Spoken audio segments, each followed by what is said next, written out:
र्थेषु विघ्नस्वराट् तेने ब्रह्महृदाय आदिकवये मुह्यन्ति यं सूरयः तेजो वारिमृतां यथा विनिमयो यत्र त्रिसर्गो मृषा धाम्ना स्वेन सदा निरस्तकुहकं सत्यं परं धीमहि सृष्टिस्थित्यप्यहेहानियतिदृशितमो बन्धमोक्षाश्च यस्मात् अस्य श्रीब्रह्मरुद्रप्रभृतिसुरनरद्वीषद्वात्मकस्य विष्णोर्व्यस्ता समस्ता सकलगुणनिधिः सर्वदोषव्यपेतः पूर्णानन्दाव्ययो यो गुरुरविपरमश्चिन्तयेतं महान्तं शुभान् ध्यायन्ति ये कामान् गुरुदेवप्रसादजान् इतरानात्मपापोत्थान् तेषां विद्या फलिष्यति। नमोऽस्तु तात्विका देवाः विष्णुभक्तिपरायणाः धर्ममार्गे प्रेरयन्तु भवन्तः सर्व एव हि। श्रीगुरुभ्यो नमः। हरिः ओम्। ಪರೀಕ್ಷಿತ ಮಹಾರಾಜ ಶುಕಾಚಾರ್ಯರಿಗೆ ಪ್ರಶ್ನೆ ಮಾಡುತ್ತಾನೆ. ಶ್ರೋತವ್ಯಾನೀಹ ರಾಜೇಂದ್ರ ಗೃಣಾಂ ಸಂತಿ ಸಹಸ್ರಶಃ ಅಪಶ್ಯತಾತ್ಮತತ್ವಂ ಗೃಹೇಶು ಗೃಹವೇದಿನಾಂ. ಅಂದರೆ ಪರೀಕ್ಷಿತ ಮಹಾರಾಜ ಪ್ರಶ್ನೆ ಮಾಡುತ್ತಾರೆ, ಜೀವರು ಕೇವಲ ವಿಷಯ ಭೋಗಗಳಲ್ಲಿ ಆಸಕ್ತರಾಗಿ ಮಾಡಬೇಕಾದಂತಹ ಮುಖ್ಯವಾದ ಕರ್ಮಗಳನ್ನೇ ಬಿಡುತ್ತಾರೆ. ಅದು ಎಂದಿಗೂ ಆಗಬಾರದು. ಯಾಕೆಂದರೆ ನಾವು ಲೌಕಿಕ ಜೀವನ ಯಾಕೆ ನಮ್ಮ ಜೀವನ ನಡೆಯಬೇಕು ಅಂತನ್ನುವುದಕ್ಕಾಗಿ ಲೌಕಿಕವಾದ ಜೀವನ. ಆದರೆ ನಾವು ನಿಜವಾಗಿ ಇಂತಹ ಉತ್ತಮವಾದ ವೈಷ್ಣವ ಜನ್ಮ ಪಡೆದಾಗಲೂ ಅದಕ್ಕೆ ಮಾಡಬೇಕಾದ ಕರ್ಮಗಳೇನಿದೆ ಅದನ್ನು ಮಾಡದೇನೆ ನಾವು ಜೀವನವನ್ನು ಮಾಡೋದು ಇದು ಅತ್ಯಂತ ದುರಂತ ಅಂತನ್ನುವುದನ್ನು ಪರೀಕ್ಷಿತ ಮಹಾರಾಜ ತಿಳಿಸ್ತಾರೆ. ಯಾಕೆಂದರೆ ನಾವು ವೈಷ್ಣವ ಜನ್ಮವನ್ನು ಪಡೆದ ಮೇಲೆ 3 ಹೊತ್ತು ಸಂಧ್ಯಾವಂದನೆ ಮಾಡಬೇಕು. 3 ಹೊತ್ತು ಆಗೋದಿಲ್ಲ, ಕೊನೆ ಪಕ್ಷ 2 ಹೊತ್ತಾದರೂ ಸಂಧ್ಯಾವಂದನೆ ಮಾಡಬೇಕು.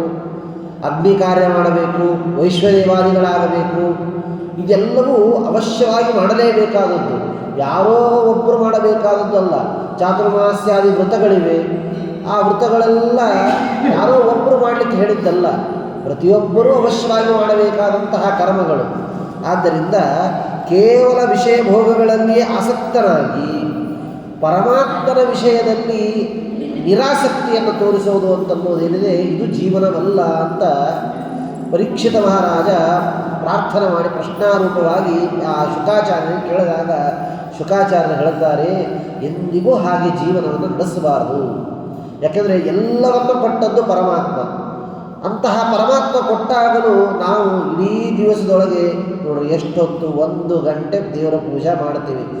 ಅದು ಕೆಲವೊಬ್ಬರು ಅದೂ ಮಾಡೋದಿಲ್ಲ.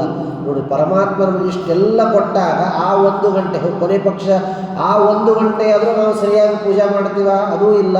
ಅಲ್ಲಿಯೂ ಪರಮಾತ್ಮನ ಕಡೆ ಲಕ್ಷ್ಯ ಕೊಡದೇನೆ ಮತ್ತು ಅವ್ರ ಜೊತೆ ಮಾತನಾಡ್ತಾ ಇವ್ರ ಜೊತೆ ಮಾತನಾಡ್ತಾ ಹಾಗೆ ನಾವು ಮಾಡ್ತೇವೆ. ಇದು ಎಂದಿಗೂ ಮಾಡಬಾರದು ಅಂತ ಹೇಳ್ತದೆ. ಯಾಕೆಂದರೆ ಶಾಲಿಗ್ರಾಮ ಪೂಜೆಗೆ ಮಹತ್ವ, ಶಾಲಿಗ್ರಾಮ ಶಿಲಾ ಸ್ಪರ್ಶಕ್ಕೆ ಎಷ್ಟು ಮಹತ್ವವನ್ನು ಹೇಳ್ತಾರೆ. ಕೃಷ್ಣಾಮೃತ ಮಹಾರಣವದಲ್ಲಿ ಶ್ರೀ ಆನಂದ ತೀರ್ಥರು ತಿಳಿಸ್ತಾರೆ. ಯಾಕೆ ದೇವರ ಪೂಜಾ ಮಾಡಬೇಕು, ಹೇಗೆ ಮಾಡಬೇಕು ಅಂತ ಅನ್ನೋದನ್ನು ತಿಳಿಸ್ತಾರೆ. ಪ್ರತಿನಿತ್ಯ ಶಾಲಿಗ್ರಾಮ ಸ್ಪರ್ಶ ಮಾಡುವುದರಿಂದ ನಮ್ಮ ಹೇಗೆ ಹತ್ತಿಗೆ ಬೆಂಕಿ ಇಟ್ಟಾಗ ಒಂದೇ ಕ್ಷಣಕ್ಕೆ ಭಸ್ಮವಾಗಬೇಕು, ಹಾಗೆ ನಮ್ಮ ಅನಂತ ಪಾಪಗಳು ಸುಟ್ಟು ಭಸ್ಮವಾಗ್ತವಂತೆ. ಅಷ್ಟು ಶಾಲಿಗ್ರಾಮ ಶಿಲೆಗೆ ಇರುವಂತಹ ಮಹತ್ವ. ಹಾಗಾದರೆ ಪ್ರತಿನಿತ್ಯ ನಾವು ಆ ದೇವರ ಪೂಜೆಯನ್ನು ಮಾಡುವುದರಿಂದ ಎಷ್ಟು ಉಪಯೋಗ ಇದೆ ಅಂತನ್ನುವುದನ್ನು, ಆದ್ದರಿಂದ ಹೀಗೆ ಮಾಡಬೇಕಾದ ಕರ್ತವ್ಯಗಳು ಅನೇಕ. ಆದರೆ ಅದನ್ನು ಮಾಡದೇನೆ ನಾವು ಅದರಲ್ಲಿ ಆಸಕ್ತಿಯನ್ನು ತೋರದೇನೆ ಜೀವನವನ್ನು ಮಾಡ್ತಾ ಇದ್ದೇವೆ ಅಂತನ್ನುವುದನ್ನು ಪರೀಕ್ಷಿತ ಮಹಾರಾಜ ತಿಳಿಸ್ತಾನೆ. ಆದ್ದರಿಂದ ಎಂದಿಗೂ ಹಾಗೆ ಮಾಡಬಾರದು ಅಂತನ್ನುವುದನ್ನು ಹೇಳ್ತಾರೆ. ಅಪಶ್ಯತಾತ್ಮತತ್ವಂ ಗೃಹೇಶು ಗೃಹವೇದಿನ. ಗೃಹ ಅಂತಂದರೆ ಮನೆ, ನಾವು ಇಟ್ಟಂಗಿಯಿಂದ ಕಟ್ಟಿದ್ವಿ, ಇದು ಗೃಹ ಅಂತ ಕರೆಸಿಕೊಳ್ಳೋದಿಲ್ಲ.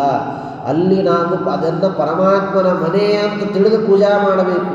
ಮಾಡುವ ಎಲ್ಲ ಕರ್ಮಗಳು ಪರಮಾತ್ಮನ ಪೂಜೆ. ಅದನ್ನೇ ಇಂಗ್ಲೀಷ್ನಲ್ಲಿ ಹೇಳಿದರು, ವರ್ಕ್ ಇಸ್ ವರ್ಷಿಪ್ ಅಂತ.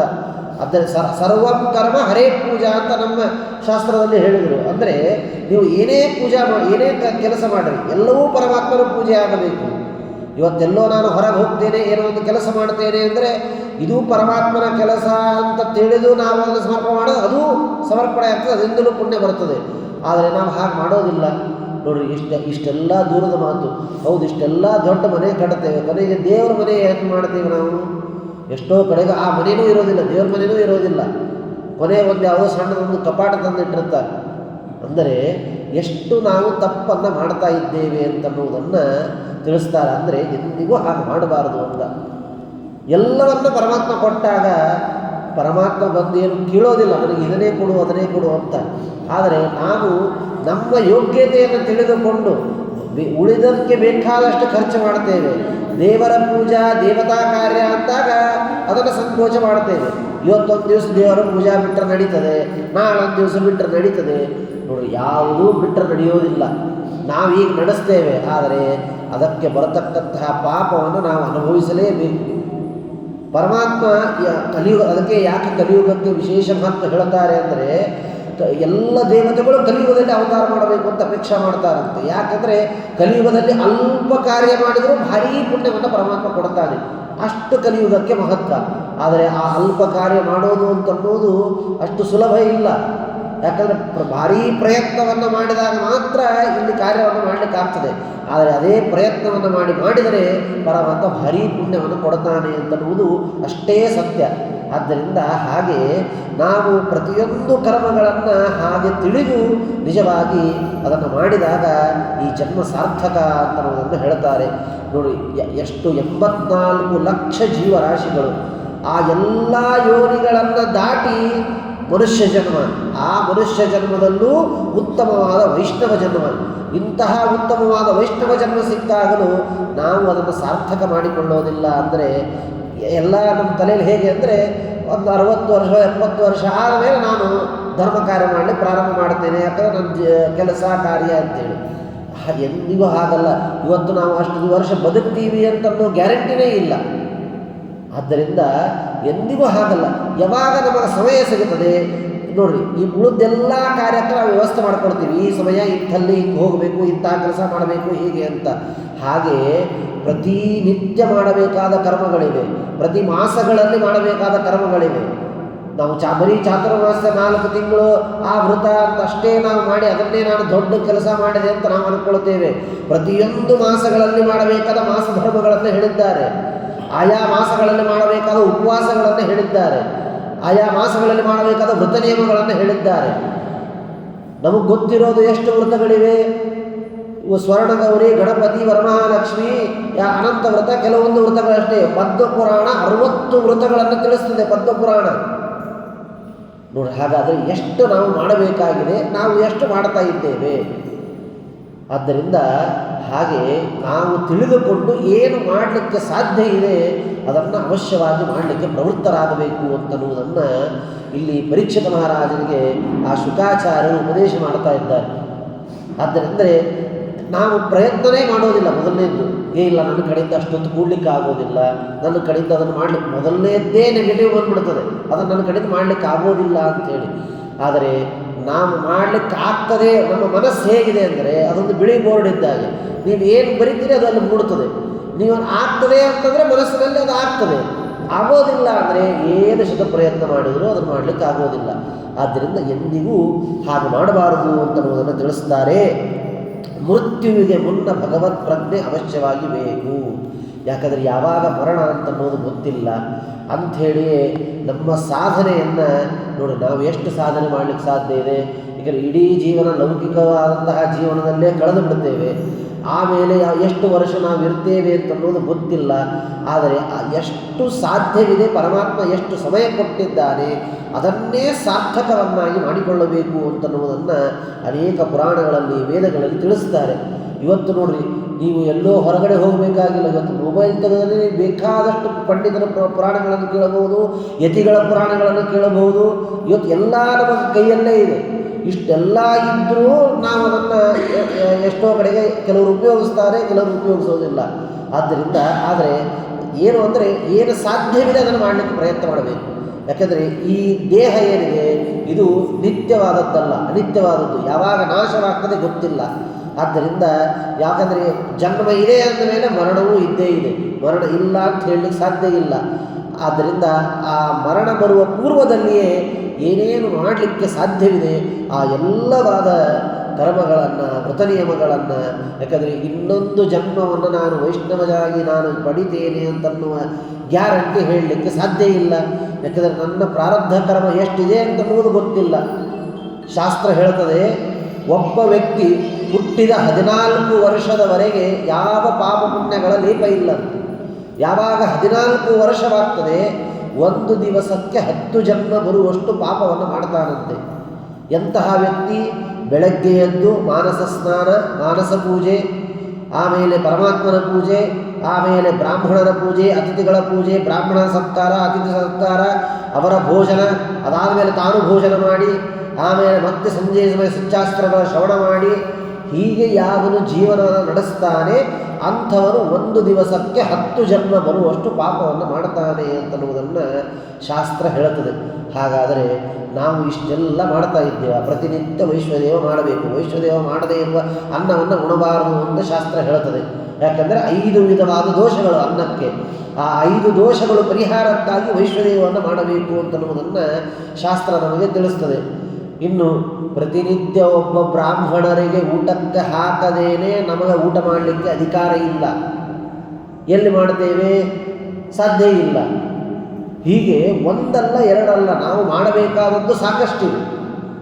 ಆದರೆ ನಾವು ಪ್ರಯತ್ನ ಮಾಡಿದರೆ ಯಾವುದೂ ಅಸಾಧ್ಯ ಅಂತನ್ನೋದಿಲ್ಲ. ಇವತ್ತು ನಾವು ಜಗತ್ತಿನಲ್ಲಿ ನೋಡ್ತೇವೆ, ಯಾವುದ್ಯಾವುದು ಅಸಾಧ್ಯ ಅಂತಂತಾರೆ ಎಲ್ಲವನ್ನೂ ಎಲ್ಲೋ ಒಂದು ಕಡೆ ಮಾಡಿದ್ದು ಕಂಡಿದೆ. ಆದ್ದರಿಂದ ಅದನ್ನು ನಾವು ಏನಾದರೂ ಒಂದು ಉಪಾಯ ಮಾಡಿಕೊಂಡು ಆ ಕರ್ಮಗಳನ್ನು ಅವಶ್ಯವಾಗಿ ಮಾಡಬೇಕು ಅಂತನ್ನುವುದನ್ನು ಅದಕ್ಕೆ ಅಂಥೇಳಿ ನೋಡಿರಿ. ಎಲ್ಲ ಕೆಲವು ಕಡೆ ಎಲ್ಲ ದಿವಸ ಅಡುಗೆ ಮಾಡುವ ಅಕ್ಕಿ ತೆಗೆದಿಡಬೇಕಂತೆ, ಒಂದು ಮುಷ್ಟಿ. ಯಾಕಂದರೆ ಇವತ್ತು ನಾನು ಬ್ರಾಹ್ಮಣರಿಗೆ ಊಟಕ್ಕೆ ಹಾಕಬೇಕಾಗಿದ್ದು ನನಗಾಗಿಲ್ಲ ಅಂಥೇಳಿ ಅಕ್ಕಿ ತೆಗೆದಿಡಬೇಕಂತೆ. ಎಲ್ಲೋ ಒಂದು ಕಡೆ ಆರಾಧನೆ ನಡೀತಿರ್ತದೆ ಅಥವಾ ಏನೋ ಒಂದು ಕಾರ್ಯ ನಡೆದ ಅಲ್ಲಿ ಒಯ್ದು ಅದನ್ನು ಕೊಟ್ಟಾಗ 100 ಜನ ಬ್ರಾಹ್ಮಣರು ಬರ್ತಾರೆ. ನಾನು ಮನೆಯೊಳಗೆ ಮಾಡದೇ ಇದ್ದಂತಹ ಪಾಪನೂ ಬರೋದಿಲ್ಲ, ಆ ಪುಣ್ಯವೂ ಬರ್ತದೆ, ಇನ್ನೂ ಹೆಚ್ಚಿನ ಪುಣ್ಯವೂ ಬರ್ತದೆ. ಹೀಗೆ ನಾವು ಆ ಉಪಾಯಗಳನ್ನು ಮಾಡಿಕೊಂಡು ಆ ಕರ್ಮಗಳನ್ನು ಸಾಧಿಸಬೇಕು ಅಂತನ್ನುವುದನ್ನು ತಿಳಿಸ್ತಾರೆ. ಮುಂಬೈಯಲ್ಲಿ ಒಬ್ಬ ದಂಪತಿಗಳು, ಅವರು ಒಂದಲ್ಲ ಎರಡಲ್ಲ, ಒಂದು 25-30 ವರ್ಷ ಆಯಿತು.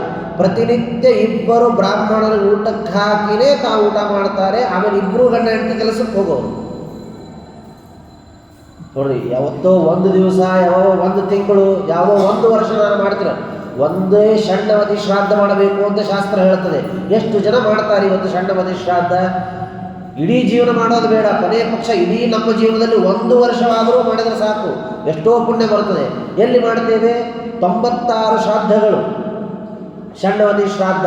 ಇದು ಯಾರೋ ಒಬ್ಬರು ಮಾಡಲಿಕ್ಕೆ ಹೇಳಿದ್ದಲ್ಲ. ಹಾಗೆ ಇವೆಲ್ಲ ಅಂದರೆ ನಾನು ಮನಸ್ಸಿತ್ತು ಅಂದರೆ ಪರಮಾತ್ಮ ಅದನ್ನು ಮಾಡಿಸ್ತಾನೆ. ನನಗೆ ಮಾಡಲಿಕ್ಕೆ ಮನಸ್ಸೇ ಇಲ್ಲ ಅಂದಮೇಲೆ ಅದು ಎಂದಿಗೂ ಮಾಡಲಿಕ್ಕೆ ಸಾಧ್ಯ ಇಲ್ಲ. ಅಂದರೆ ವೃತ ನಿಯಮಗಳಲ್ಲಿ ದೀಕ್ಷಾ. ಯಾಕೆ ವೃತ ನಿಯಮಗಳನ್ನು ಮಾಡಲಿಕ್ಕೆ ಹೇಳಿದರು? ಯಾಕೆ ಯಜ್ಞಯಾಗಾದಿಗಳನ್ನು ಮಾಡಲಿಕ್ಕೆ ಹೇಳಿದರು? ನೋಡಿರಿ, ಪರಮಾತ್ಮನ ವಿಷಯಕವಾದ ಜ್ಞಾನ ನಮಗೆ ಸರಿಯಾದ ಜ್ಞಾನ ಹೊಂದಬೇಕಾದರೆ ವೃತ ನಿಯಮಗಳನ್ನು ಮಾಡಿ ಯಜ್ಞಯಾಗಾದಿಗಳನ್ನು ಮಾಡಿದಾಗ ಒಳ್ಳೆಯ ಮನಸ್ಸು ಬರ್ತದೆ. ಆ ಒಳ್ಳೆಯ ಮನಸ್ಸಿನಿಂದ ಮನಸ್ಸು ಶುದ್ಧವಾಗ್ತದೆ. ಶುದ್ಧವಾದ ಮನಸ್ಸಿನಿಂದ ಪರಮಾತ್ಮನನ್ನು ತಿಳಿಯಬೇಕು ಅಂತ ಅಪೇಕ್ಷೆ ಬಂದಾಗ ಸರಿಯಾದ ರೀತಿಯಲ್ಲಿ ಪರಮಾತ್ಮನನ್ನು ತಿಳಿಯಲಿಕ್ಕೆ ಸಾಧ್ಯ. ಆದ್ದರಿಂದ ಅಂಥೇಳಿಯೇ ಶ್ರೀಮದ್ ನ್ಯಾಯಸುಧಾದಲ್ಲಿ ಹಾಗೂ ತತ್ವಪ್ರಕಾಶದ ಬ್ರಹ್ಮಸೂತ್ರದಲ್ಲಿ ಹೇಳ್ತಾರೆ, ಕರ್ಮಣ ಜ್ಞಾನ ಮಾತನೋತಿ ಅಂಥೇಳಿ. ಕರ್ಮ ಇದು ಜ್ಞಾನಕ್ಕೆ ಸಹಾಯಕವಾದದ್ದು. ನಾವು ಕರ್ಮ, ಇನ್ನು ಕೆಲವು ಕಡೆಗೆ ಹೇಳ್ತಾರೆ, ಹಾಗಾದರೆ ಕರ್ಮನೇ ಮಾಡಬೇಡ್ರಿ, ಬರೀ ಜ್ಞಾನವನ್ನು ತಿಳಿದುಕೊಳ್ತೀವಿ. ಸಾಧ್ಯ ಇಲ್ಲ. ಕರ್ಮದ ಜೊತೆಗೆ ಜ್ಞಾನವನ್ನು ತಿಳಿದುಕೊಂಡಾಗ ಮಾತ್ರ ಅದು ಸಾರ್ಥಕ. ನಾನೆಲ್ಲ ವೃತನಿಯಮಗಳನ್ನು ಬಿಟ್ಟು ಬರೀ ನಾನು ಪಾಠ ಪ್ರವಚನವನ್ನು ಕೇಳ್ತೀನಿ ಅಥವಾ ನಾನು ಇದು ಮಾಡ್ತೀನಿ, ಅದೂ ನಡೆಯೋದಿಲ್ಲ. ಕರ್ಮಗಳು ಮಾಡಲೇಬೇಕು. ಯಾಕಂದರೆ ಈ ದೇಹ ಶುದ್ಧವಾಗಬೇಕು, ಮನಸ್ಸು ಶುದ್ಧವಾಗಬೇಕು. ಏಕಾದಶಿಯಾದಿ ಉಪವಾಸಗಳನ್ನು ಮಾಡಬೇಕು. ಭೀಷ್ಮ ಪಂಚಕ ಹೇಳಿದ್ದಾರೆ, ವಿಷ್ಣು ಪಂಚಕ ಹೇಳಿದ್ದಾರೆ, ಚಾಂದ್ರಾಯಣ ವ್ರತಾದಿಗಳನ್ನು ಹೇಳಿದ್ದಾರೆ. ಎಷ್ಟೆಲ್ಲ ವೃತ ನಿಯಮಗಳಿವೆ. ಇವೆಲ್ಲ ಅವಶ್ಯವಾಗಿ ಮಾಡಬೇಕಾದಂತಹ ಕರ್ತವ್ಯಗಳು. ಆದ್ದರಿಂದ ಯಾವಾಗ ಮರಣ ಅಂತನ್ನೋದು ಗೊತ್ತಿಲ್ಲ. ಆದ್ದರಿಂದ ನಮ್ಮ ಮರಣ ಇವತ್ತೇ ಅಥವಾ ನಾಳೆ ಇದೆ ಅಂತನ್ನುವುದನ್ನು ತಲೆಯಲ್ಲಿ ಇಟ್ಟುಕೊಂಡು ನಾವು ಆ ವ್ರತ ಆಚರಣೆಗಳೆಲ್ಲವನ್ನು ಮಾಡಬೇಕು. ಅಂದಾಗ ನಿಜವಾಗಿ ನಮ್ಮ ಜನ್ಮ ಸಾರ್ಥಕ ಅಂತನ್ನುವುದನ್ನು ತಿಳಿಸ್ತಾರೆ. ಆದ್ದರಿಂದ ನೋಡಿ, ಸಂಧ್ಯಾವಂದನಾದಿ ಎಲ್ಲ ಕರ್ಮಗಳು ದೇವರಿಗೆ ನಾವು ಧನ್ಯವಾದಗಳನ್ನು ಹೇಳತಕ್ಕಂತಹ ಕರ್ಮಗಳು. ಕೃತಜ್ಞತೆಯನ್ನು ತಿಳಿಸುವಂತಹ ಕರ್ಮಗಳು. ಯಾಕೆಂದರೆ ಎಷ್ಟು ಋಷಿಮುನಿಗಳು ಆ ಎಲ್ಲ ವೇದಗಳನ್ನು ಕಂಡು ಹಿಡಿದಿದ್ದಾರೆ. ಆ ಎಲ್ಲ ಋಷಿಮುನಿಗಳು ವೇದಗಳನ್ನು ಕಂಡು ಹಿಡಿದಿದ್ದು ಯಾರಿಗೆ? ನಮಗಾಗಿ. ಆ ವೇದಗಳನ್ನು ನಾವು ಉಪಯೋಗ ಮಾಡದೇನೆ ನಾವು ಹಾಗೆ ಬಿಟ್ವಿ ಅಂತಾದರೆ ಅವರ ಕೋಪಕ್ಕೆ ನಾವು ಗುರಿಯಾಗಬೇಕಾಗ್ತದೆ. ನೋಡಿ, ಮನೆಗೇನೋ ಒಂದು ಪದಾರ್ಥವನ್ನು ತರುತ್ತೇವೆ, ಮನೆಯಲ್ಲಿ ಅದನ್ನು ಉಪಯೋಗಿಸದೇನೆ ಅದನ್ನು ಹಾಗೆ ಹಾಳು ಮಾಡಿಬಿಟ್ರು ಅಂದರೆ ಹಾಗಾದರೆ ಅವ್ರ ಮೇಲೆ ನಮಗೆ ಸಿಟ್ಟು ಬರೋದಿಲ್ವಾ? ಹಾಗೆ ಋಷಿಮುನಿಗಳು ವೇದಗಳನ್ನು ಕಂಡು ಹಿಡಿದದ್ದು ಇದೆಲ್ಲ ಯಾಕೆ ಅಂದರೆ ನಮ್ಮಂತಹ ಜೀವರಿಗೆ ಅವು ಉಪಯೋಗವಾಗಬೇಕು, ಉತ್ತಮವಾದ ಗತಿಯಾಗಬೇಕು ಅಂತನ್ನುವುದಕ್ಕಾಗಿ ಎಲ್ಲ ವೇದಗಳನ್ನು ಕಂಡು ಹಿಡಿದಿದ್ದಾರೆ. ಸಂಧ್ಯಾವಂದನೆಯಲ್ಲಿ ಬರತಕ್ಕಂಥದ್ದು ನೋಡಿ, ಒಂದು ಸಂಧ್ಯಾವಂದನೆಯಲ್ಲಿ ಎಷ್ಟು ಬಾರಿ ಪ್ರಾಣಾಯಾಮ ಬರ್ತದೆ. ನೀವು ಅಷ್ಟು ಪ್ರಾಣಾಯಾಮ ದಿವಸಕ್ಕೆ ಈ 3 ಹೊತ್ತು ಸಂಧ್ಯಾವಂದನೆ, 3 ಹೊತ್ತು ಬೇಡ, ಕೊನೆ ಪಕ್ಷ 2 ಹೊತ್ತು ಸಂಧ್ಯಾವಂದನೆ ಮಾಡಿದರೂ ದಿನಕ್ಕೆ 12-16 ಬಾರಿ ಪ್ರಾಣಾಯಾಮ ಮಾಡಿದರೆ ಎಷ್ಟು ಆರೋಗ್ಯಕ್ಕೆ ಉಪಯೋಗವಾಗ್ತದೆ. ಅಂದರೆ ಎಲ್ಲವನ್ನು ಹೇಳಿದ್ದಾರೆ ನಮ್ಮ ಧರ್ಮಶಾಸ್ತ್ರದಲ್ಲಿ. ಆರೋಗ್ಯಕ್ಕೂ ಸಹಕಾರಿಯಾಗಬೇಕು. ನೋಡಿ, ಇವತ್ತು ವಾಕಿಂಗ್ ಅಂತ ಹೋಗ್ತೀವಿ ನಾವು, ಅದನ್ನೇ ನೀವು ದೇವರಿಗೆ ಹೋಗಿ ಪ್ರದಕ್ಷಿಣೆ ಹಾಕಿದರೆ ಪುಣ್ಯನೂ ಬರ್ತದೆ, ಎರಡೂ ಆಗ್ತದೆ. ಅಂದರೆ ಹಾಗೆ ತಿಳಿದು ನಾವು ಕರ್ಮಗಳನ್ನು ಆಚರಣೆ ಮಾಡಬೇಕು ಅಂತನ್ನುವುದನ್ನು ತಿಳಿಸ್ತಾರೆ. ಅಂದಾಗ ಮಾತ್ರ ನಿಜವಾಗಿ ಜನ್ಮ ಸಾರ್ಥಕ ಅಂತನ್ನುವುದನ್ನು ಹೇಳುತ್ತಾರೆ. ಅಷ್ಟು ಆ ಕರ್ಮಗಳಿಗೆ ಇರುವಂತಹ ಮಹತ್ವ ಅಂತನ್ನುವುದನ್ನು ಹೇಳುತ್ತಾರೆ.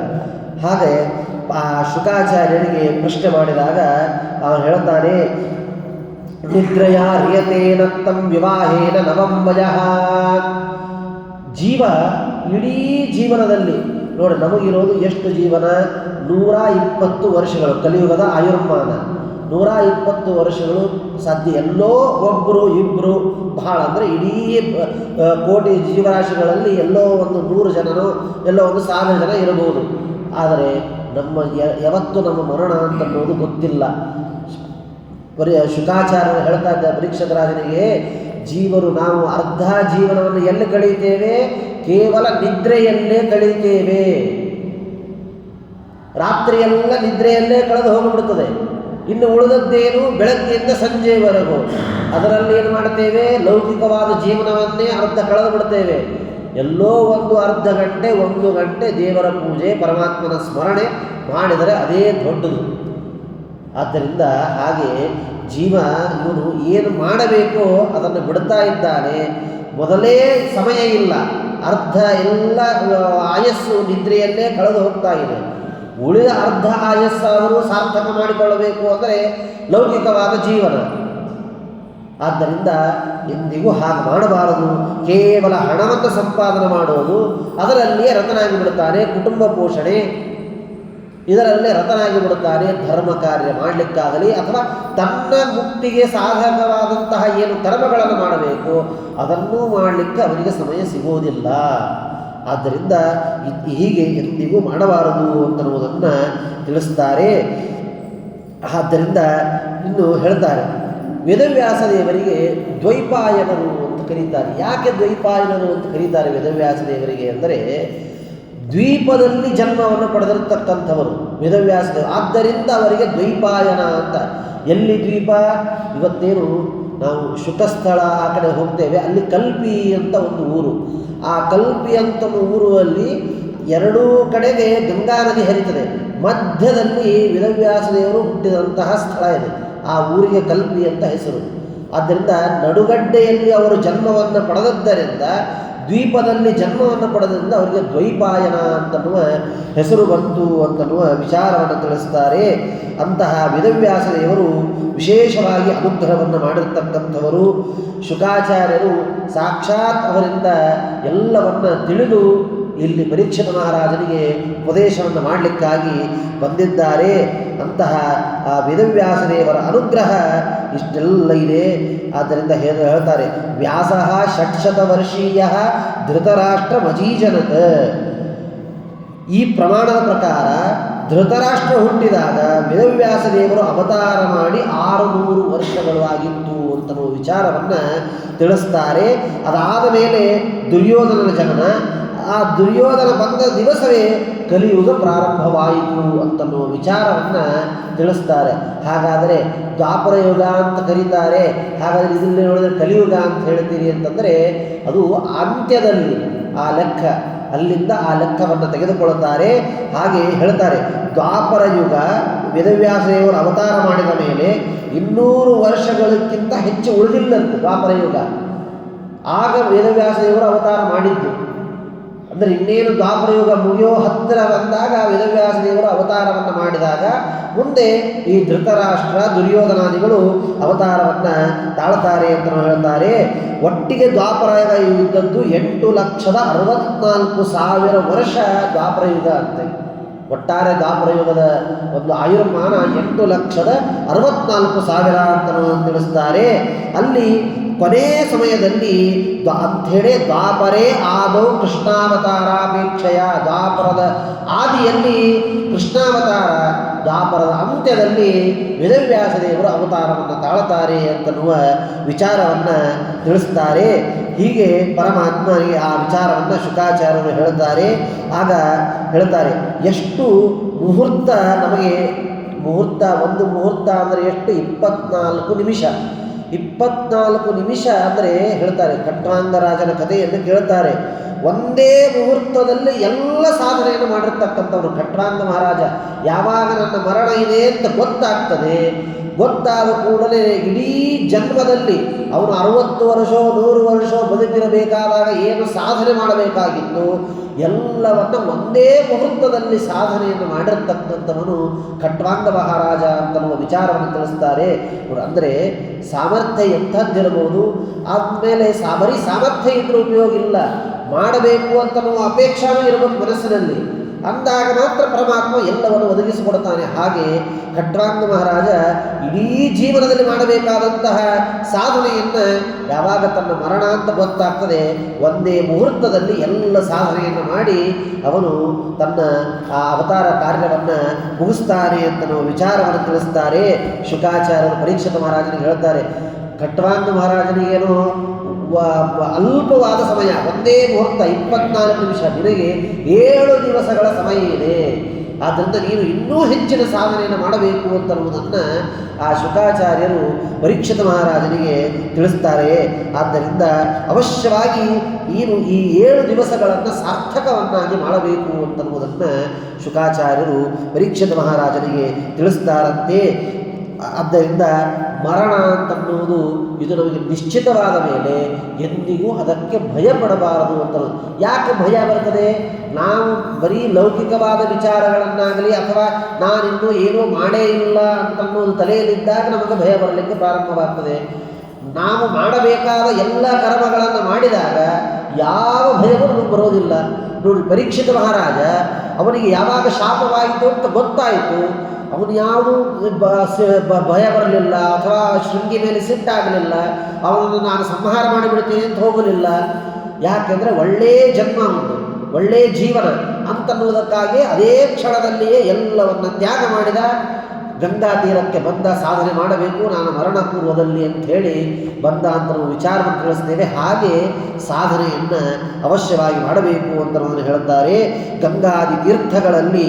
ಆದ್ದರಿಂದ ನಾವು ಸಾಧನೆ ಮಾಡಬೇಕು ಅಂದರೆ ಹಿಂದಿನ ಕಾಲದಲ್ಲಿ ಹಾಗೆ ಎಲ್ಲ ನಾನು ಮನೆ ಬಿಟ್ಟು ಹೋಗ್ತೀನಿ ಅಂತನ್ನೋದು ಸಾಧ್ಯ ಇಲ್ಲ.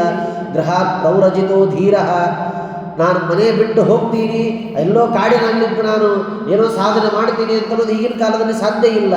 ಆದರೆ ಶಾಸ್ತ್ರ ಭಾಗವತ ಹೇಳ್ತದೆ, ಶುಕಾಚಾರ್ಯರು ಹೇಳ್ತಾರೆ, ಮನೆಯಲ್ಲಿದ್ದರೂ ಕೂಡ ನೀನು ವನದಲ್ಲಿ ಇದ್ದಂತೆ ಇದ್ದು ನೀನು ನಿನ್ನ ಸಾಧನೆಯನ್ನು ಮಾಡಿಕೊಳ್ಳಬೇಕು ಅಂತನ್ನುವುದನ್ನು ಶುಕಾಚಾರ್ಯರು ತಿಳಿಸ್ತಾರೆ.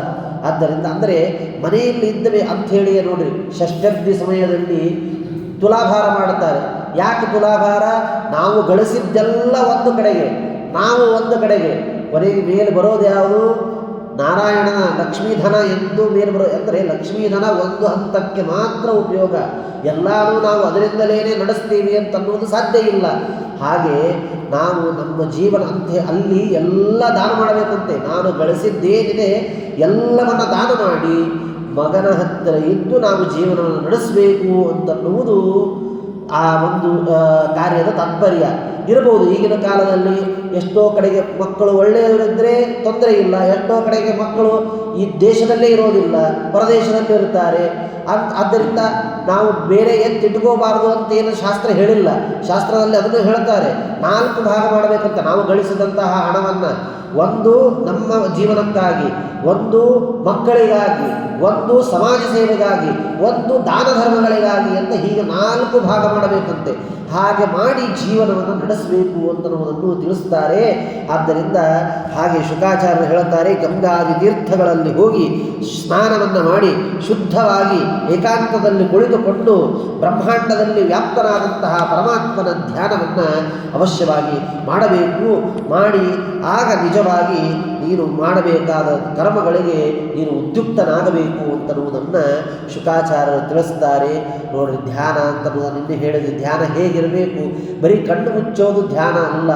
ನಾವು ಯಾವ ಪರಮಾತ್ಮನ ಯಾವ ರೂಪದ ಚಿಂತನೆಯನ್ನು ಮಾಡುತ್ತೇವೆ ಆ ರೂಪ ನಮ್ಮ ಕಣ್ಣು ಮುಂದೆ ಬರಬೇಕು. ಕಣ್ಣು ಮುಚ್ಚಿದಾಗ ಅಂದಾಗ ನಿಜವಾಗಿ ಅದು ಧ್ಯಾನ ಅಂತ ಕರೆಸಿಕೊಳ್ಳುತ್ತದೆ. ಇಲ್ಲದೇ ಇದ್ದರೆ ಇಲ್ಲ. ನಾವು ಕಣ್ಣು ಮುಚ್ಚಿದರೆ ಅದು ಬರೋದೇ ಇಲ್ಲ. ಮನೆಗೆ ಯಾರು ಬಂದರು ಯಾರು ಹೋದರು ಇದೇ ನಮ್ಮ ಕಣ್ಣು ಮುಂದೆ ಬರ್ತದೆ.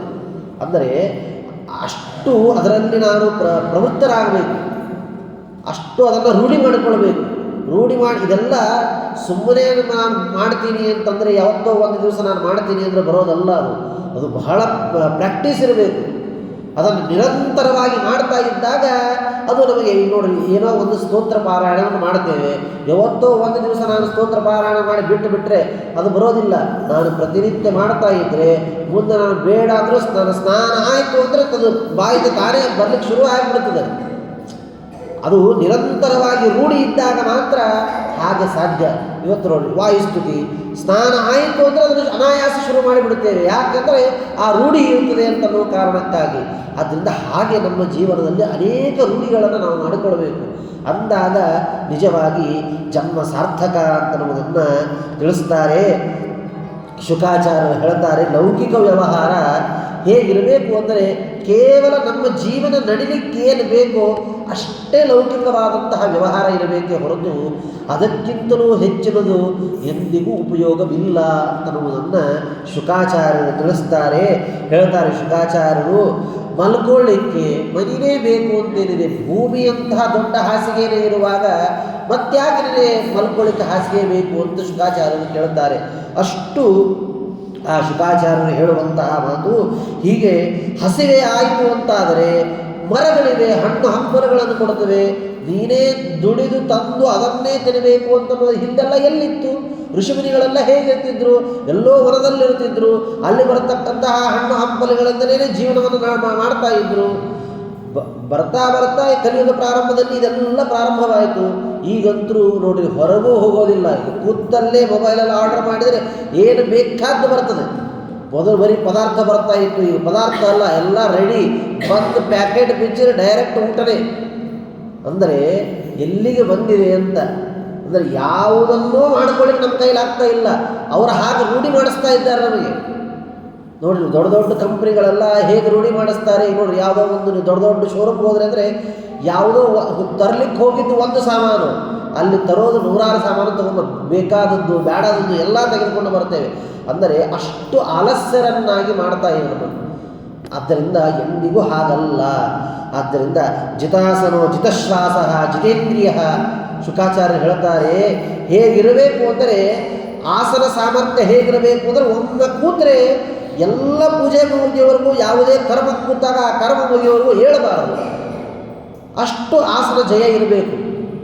ಹಾಗಲ್ಲ ನೋಡಿರಿ, ಇವತ್ತು ಶ್ರಾದ್ದಕ್ಕೆ ಕೂತಿರ್ತೇವೆ.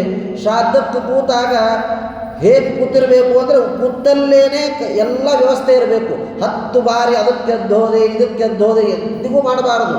ಅಂದರೆ ಅದು ಸುಮ್ಮನೆ ಹೇಳೋದು ಅಂತಲ್ಲ, ಅದು ಆಸನ ಜಯ ಇದ್ದಾಗ ಮಾತ್ರ ಅದು ಸಾಧ್ಯ.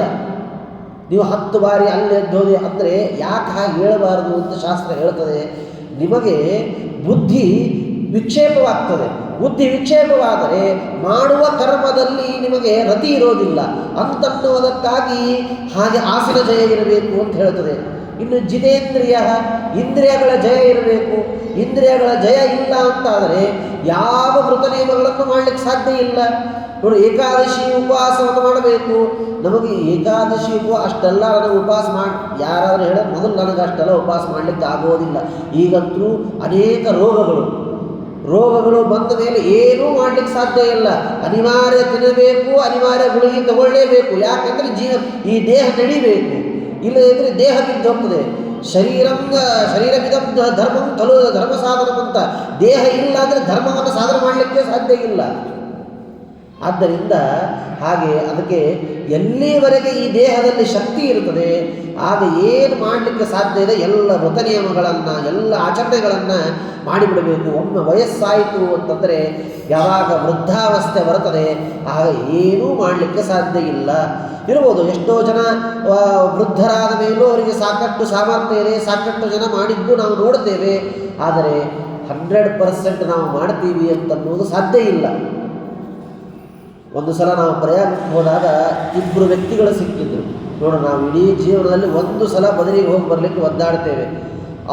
ನಾವು ಹೋದಾಗ ಅವರು ಆ ಸಲ ಬದರಿಗೆ ಹೊಂಟಿದ್ರು. ಎಷ್ಟೇ ಅಂತ ಹೋದ್ರೆ ಅವರು 25ನೇ ಬದರಿ ಯಾತ್ರೆ ಅಂತವ್ರು.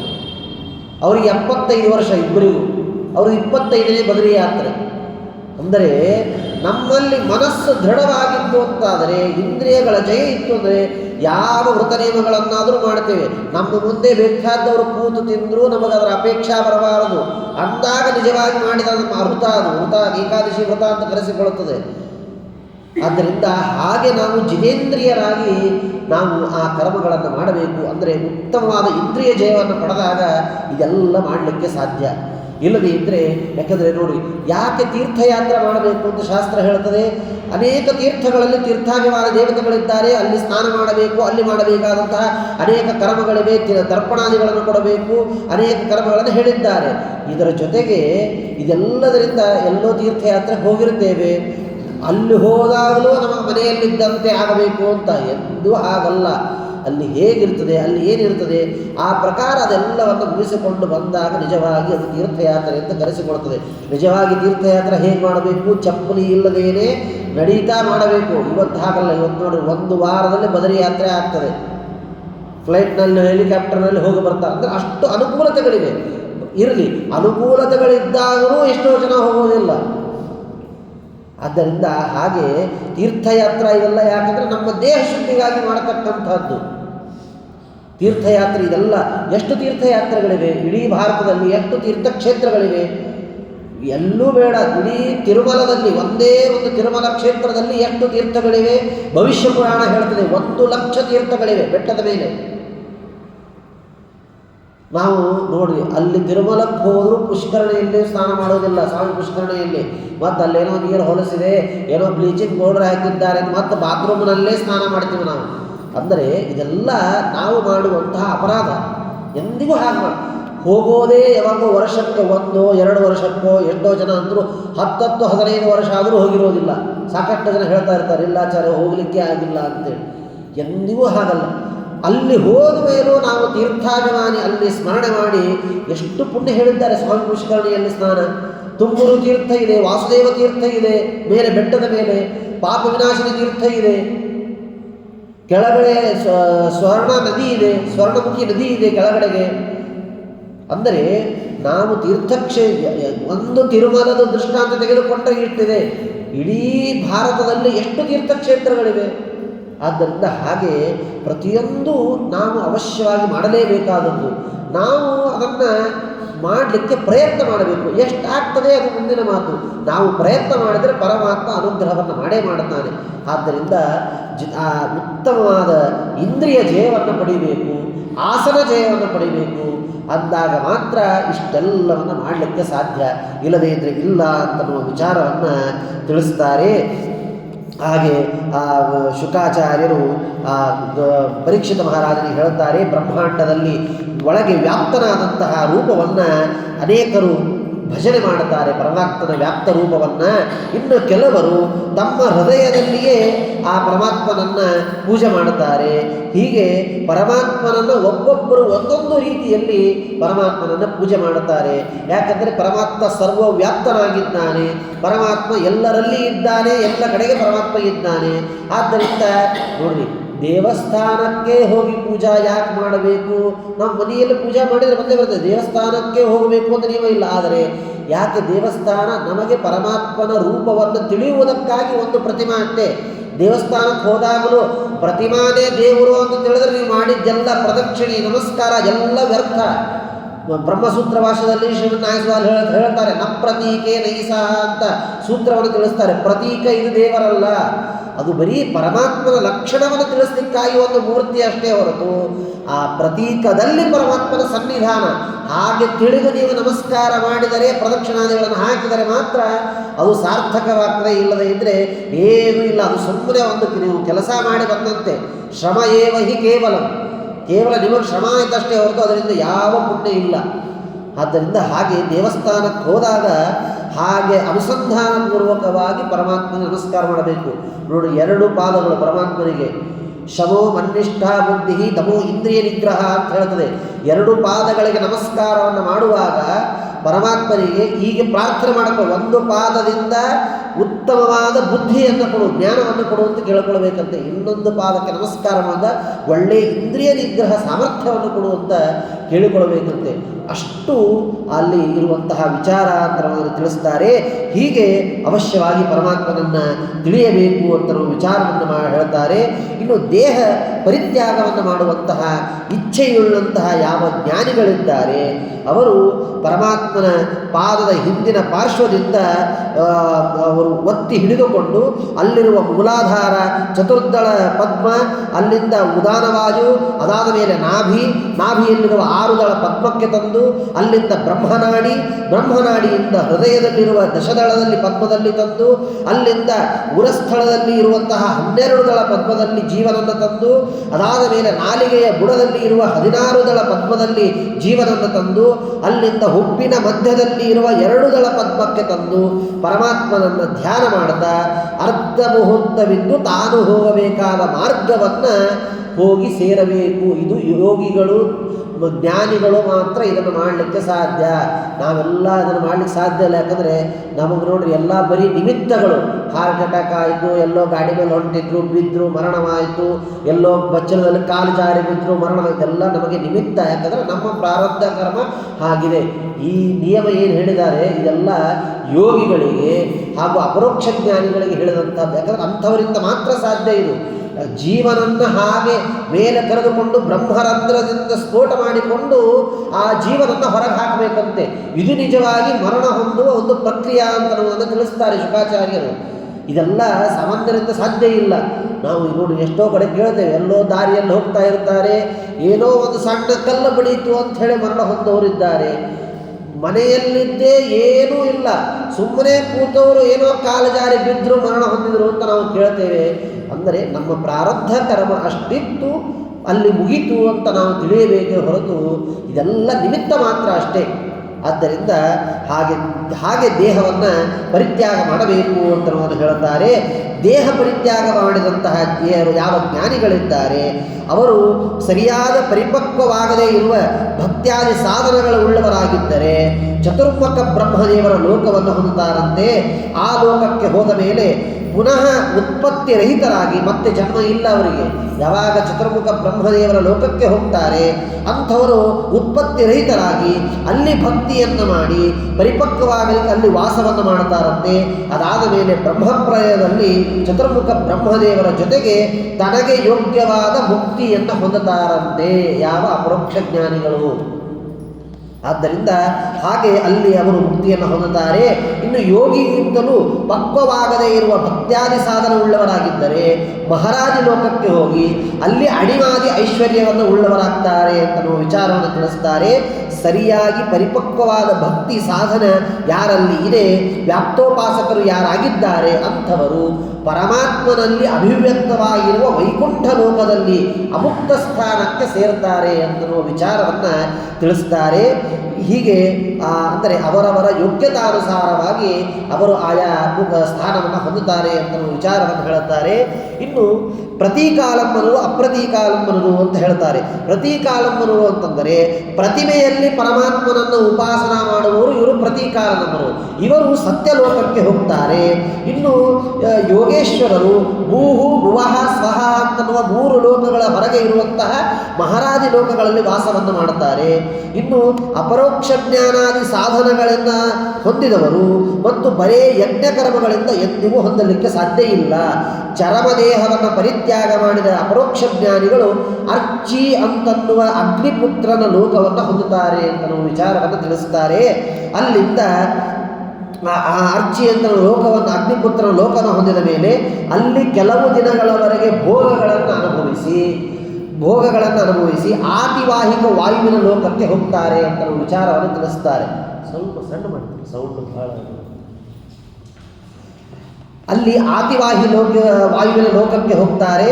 ಅದಾದ ಮೇಲೆ ಅಲ್ಲಿಂದ ಅಹರ್ಲೋಕ, ಅಲ್ಲಿಂದ ಪೂರ್ವ ಪಕ್ಷಾಭಿಮಾನಿ ಲೋಕ, ಅಲ್ಲಿಂದ ಉತ್ತರಾಯಣಾಭಿಮಾನಿ ಲೋಕವನ್ನು, ಅದಾದ ಮೇಲೆ ಸಂವತ್ಸರಾಭಿಮಾನಿ ಲೋಕವನ್ನು, ಅದಾದ ಮೇಲೆ ತಟಿತ್ ಲೋಕವನ್ನು, ಅದಾದ ಮೇಲೆ ವರ್ಣಲೋಕವಾದ ಮೇಲೆ ಪ್ರಜಾಪತಿ ಲೋಕವನ್ನು, ಪ್ರಜಾಪತಿ ಲೋಕವಾದ ಮೇಲೆ ಸೂರ್ಯಲೋಕವನ್ನು, ಸೂರ್ಯ ಚಂದ್ರಲೋಕವನ್ನು, ಅಲ್ಲಿಂದ ವೈಶ್ವಾನರ ಲೋಕವನ್ನು ಹೊಂದುತ್ತಾರೆ ಅಂತನ್ನುವ ವಿಚಾರವನ್ನು ತಿಳಿಸ್ತಾರೆ. ಹೀಗೆ ಅಲ್ಲಿ ಹೋದಾಗ ಅವರ ಅನೇಕ ಪ್ರಾರಬ್ಧ ಕರ್ಮಗಳು ನಾಶವಾಗ್ತವೆ ಅಂತನ್ನುವ ವಿಚಾರ. ಅಂದರೆ ಬರೀ ಇಲ್ಲಿ ಪ್ರಾರಬ್ಧ ಕರ್ಮ ಮುಗೀತು, ಮರಣ ಹೊಂದಿದ್ರು ಅಂದರೆ ಅಷ್ಟೇ ಮುಗೀತು ಅಂತಲ್ಲ. ಮರಣವಾದ ಮೇಲೂ ಅನುಭವಿಸಬೇಕಾದ ಅನೇಕ ಪ್ರಾರಬ್ಧ ಕರ್ಮಗಳಿರುತ್ತವೆ, ಅದನ್ನು ಅನುಭವಿಸಲೇಬೇಕು. ಪರಮಾತ್ಮ ನಾವು ಮಾಡಿದ ಪ್ರಾರಬ್ಧ ಕರ್ಮ ಪಾಪಗಳಲ್ಲಿ ಕೆಲವನ್ನು ಇಲ್ಲಿಯೇ ಅನುಭವಿಸಲಿಕ್ಕೆ ಕೊಡ್ತಾನೆ. ಕೆಲವನ್ನಂದ್ರೆ 80-90% ಎಲ್ಲ ಇಲ್ಲೇ ಅನುಭವಿಸಬೇಕು. ಎಲ್ಲೋ ಸ್ವಲ್ಪ ನಮಗೆ ಯಾರು ಉತ್ತಮ ಜೀವನರಿರ್ತಾರೆ ಅವರಿಗೆ ಅಲ್ಲಿ ಕೆಲವು ಕಳೆದ ಮೇಲೆ ಪ್ರಾರಬ್ಧ ಕರ್ಮ ಕಳೆದ ಮೇಲೆ ಮುಕ್ತಿಯನ್ನು ಕೊಡುತ್ತಾನೆ.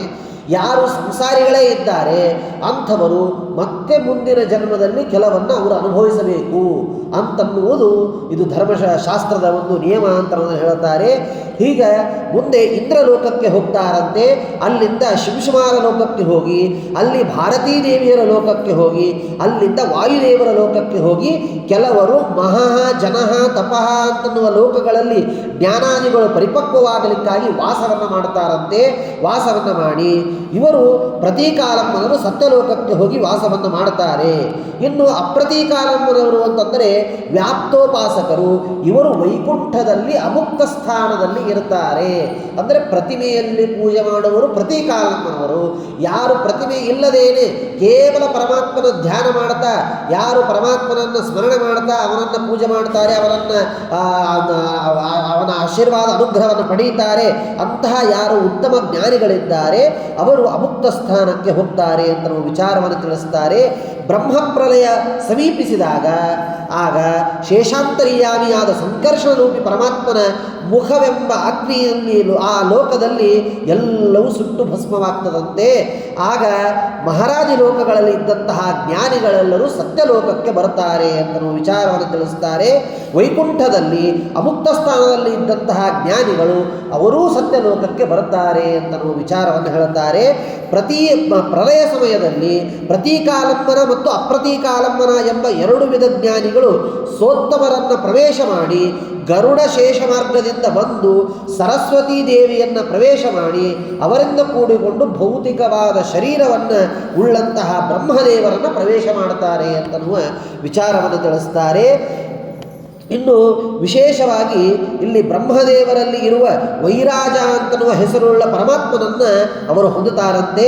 ಇನ್ನು ಅದಾದ ಮೇಲೆ ಬ್ರಹ್ಮಾಂಡಕ್ಕಿಂತ 2 ಪಾಲು ಹೆಚ್ಚು ವಿಶಾಲವಾಗಿರುವಂತಹ ಬ್ರಹ್ಮಾಂಡದ ಗೋಡೆ ಎಂಬ ಪೃಥಿವಿಯಲ್ಲಿ ಇರುವ ಬ್ರಹ್ಮದೇವರ ಅನ್ನಮಯ ನಾಮಕ ಪರಮಾತ್ಮನನ್ನು ಅವರು ಹೊಂದುತ್ತಾರೆ ಅಂತನ್ನುವ ವಿಚಾರವನ್ನು ತಿಳಿಸ್ತಾರೆ.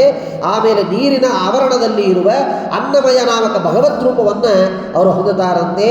ಆ ರೂಪ ಕೂಡಿಕೊಂಡು ಮುಂದೆ ತೇಜಸ್ಸಿನ ಆವರಣದಲ್ಲಿರುವ ಬ್ರಹ್ಮದೇವರಲ್ಲಿ ಇರುವ ಪ್ರಾಣನಾಮಕ ಪರಮಾತ್ಮನನ್ನು ಹೊಂದುತ್ತಾರೆ ಅಂತ ನಾವು ವಿಚಾರವನ್ನು ತಿಳಿಸ್ತಾರೆ. ಆ ರೂಪದಿಂದ ಕೂಡಿಕೊಂಡು ಅಲ್ಲಿಂದ ವಾಯು ಆವರಣದಲ್ಲಿ ಇರುವ ಬ್ರಹ್ಮದೇವರಲ್ಲಿ ಇರುವ ಪ್ರಾಣಮಯವೆಂಬ ಭಗವಂತನ ರೂಪವನ್ನು ಅಲ್ಲಿ ಹೊಂದುತ್ತಾರೆ ಅಂತ ನಾವು ವಿಚಾರವನ್ನು ತಿಳಿಸ್ತಾರೆ. ಈ ಎಲ್ಲ ಭಗವದ್ ರೂಪಗಳಿಂದ ಕೂಡಿಕೊಂಡು ಆಕಾಶ ಎಂಬ ಆವರಣದಲ್ಲಿ ಇರುವ ಪ್ರಾಣಮಯವೆಂಬ ಭಗವದ್ ರೂಪವನ್ನು ಹೊಂದುತ್ತಾರೆ. ಅದಾದ ಮೇಲೆ ಪ್ರಾಣೇಂದ್ರಿಯದಲ್ಲಿ ಬ್ರಹ್ಮದೇವರದಲ್ಲಿರುವ ಭಗವದ್ ರೂಪವನ್ನು ಹೊಂದುತ್ತಾರೆ. ಆ ರೂಪದಿಂದ ಕೂಡಿಕೊಂಡು ಗಂಧದಲ್ಲಿ ಇರುವ ಬ್ರಹ್ಮದೇವರಲ್ಲಿ ಇರುವ ಭಗವದ್ ರೂಪವನ್ನು ಹೊಂದಿ ರಸನೇಂದ್ರಿಯದಲ್ಲಿ ಇರುವ ಬ್ರಹ್ಮದೇವರಲ್ಲಿ ಇರುವ ಭಗವದ್ ರೂಪವನ್ನು ಹೊಂದಿ ಆ ರೂಪದಿಂದ ಮುಂದೆ ಭಗವದ್ ರೂಪವನ್ನು ಹೊಂದುತ್ತಾರೆ ಅಂತ ನಾವು ವಿಚಾರವನ್ನು ತಿಳಿಸ್ತಾರೆ. ಇನ್ನು ಮುಂದೆ ಚಕ್ಷುರಿಂದ್ರಿಯದಲ್ಲಿ ಇರುವ ಬ್ರಹ್ಮದೇವರಲ್ಲಿ ಆ ಭಗವದ್ ರೂಪವನ್ನು ಹೊಂದುತ್ತಾರೆ. ಅದಾದ ಮೇಲೆ ತ್ವಗಿಂದ್ರಿಯದಲ್ಲಿ ನಮ್ಮ ಏನು ಚರ್ಮ ಇದೆ ಅದಕ್ಕೆ ತ್ವಗಿಂದ್ರಿಯ, ಆ ತ್ವಗಿಂದ್ರಿಯದಲ್ಲಿ ಇರುವಂತಹ ಭಗವದ್ ರೂಪದ ಬ್ರಹ್ಮದೇವರಲ್ಲಿ ಇರುವ ಭಗವದ್ ರೂಪವನ್ನು ಹೊಂದುತ್ತಾರೆ. ಅದಾದ ಮೇಲೆ ಸ್ಪರ್ಶದಲ್ಲಿ ಇರುವ ಬ್ರಹ್ಮದೇವರಲ್ಲಿ ಕೂಡಿಕೊಂಡು ಮತ್ತೆ ಪರಮಾತ್ಮನಲ್ಲಿ ಹೊಂದುತ್ತಾರೆ ಭಗವದ್ ರೂಪದಲ್ಲಿ. ಇನ್ನು ಅದಾದ ಮೇಲೆ ಕರಣೇಂದ್ರಿಯದಿಂದ ಬ್ರಹ್ಮದೇವರಲ್ಲಿ ಇರುವಂತಹ ಭಗವದ್ ರೂಪವನ್ನು ಹೊಂದಿ ಅವರು ಶಬ್ದದಲ್ಲಿ ಇರುವ ಬ್ರಹ್ಮದೇವರನ್ನು ಹೊಂದುತ್ತಾರೆ. ಅದಾದ ಮೇಲೆ ಭೂತ ಸೂಕ್ಷ್ಮಗಳಾದ ಗಂಧಾದಿಗಳು ಪೃಥಿವ್ಯಾದಿಗಳಿಗೂ ಅಭಿಮಾನಿಗಳಾದ ಚೇತನರಿಂದ ಕೂಡಿಕೊಂಡು ಪೂರ್ವದಲ್ಲಿ ಹಿಂದೆ ಹೇಳಿದಂತೆ ಜ್ಞಾನಿಗಳಿಂದಲೂ ಸಹಿತನಾಗಿ ಪರಮಾತ್ಮನ ಮನಸ್ತತ್ವದಲ್ಲಿ ಬ್ರಹ್ಮದೇವರಲ್ಲಿರುವ ಮನೋಮಯ ಎಂಬ ರೂಪವನ್ನು ಹೊಂದುತ್ತಾರೆ ಜ್ಞಾನಿಗಳು. ಹೀಗೆ ಜ್ಞಾನಿಗಳು ಈ ಎಲ್ಲ ವಿಧವಾದ ನೋಡಿ, ಬರೀ ಮುಕ್ತಿ ಆಗ್ತದೆ ಅಂತಂದರೆ ಸಾಮಾನ್ಯವಾದದ್ದಲ್ಲ. ಇಷ್ಟೆಲ್ಲ ಪ್ರಕ್ರಿಯೆ ಇದೆ. ಇಷ್ಟೆಲ್ಲ ದಾಟಿಕೊಂಡು ಆಮೇಲೆ ಪರಮಾತ್ಮ ಇರುವಂತಹ ಸ್ಥಳಕ್ಕೆ ಅವರು ಹೋಗಬೇಕು. ಆದ್ದರಿಂದ ನಾನೆಲ್ಲ ಸಾಧನೆ ಮಾಡಿದೆ ಮುಗೀತು, ಸಾಧನೆ ಎಷ್ಟಿದೆ ಶಾಸ್ತ್ರ ಹೇಳುತ್ತದೆ.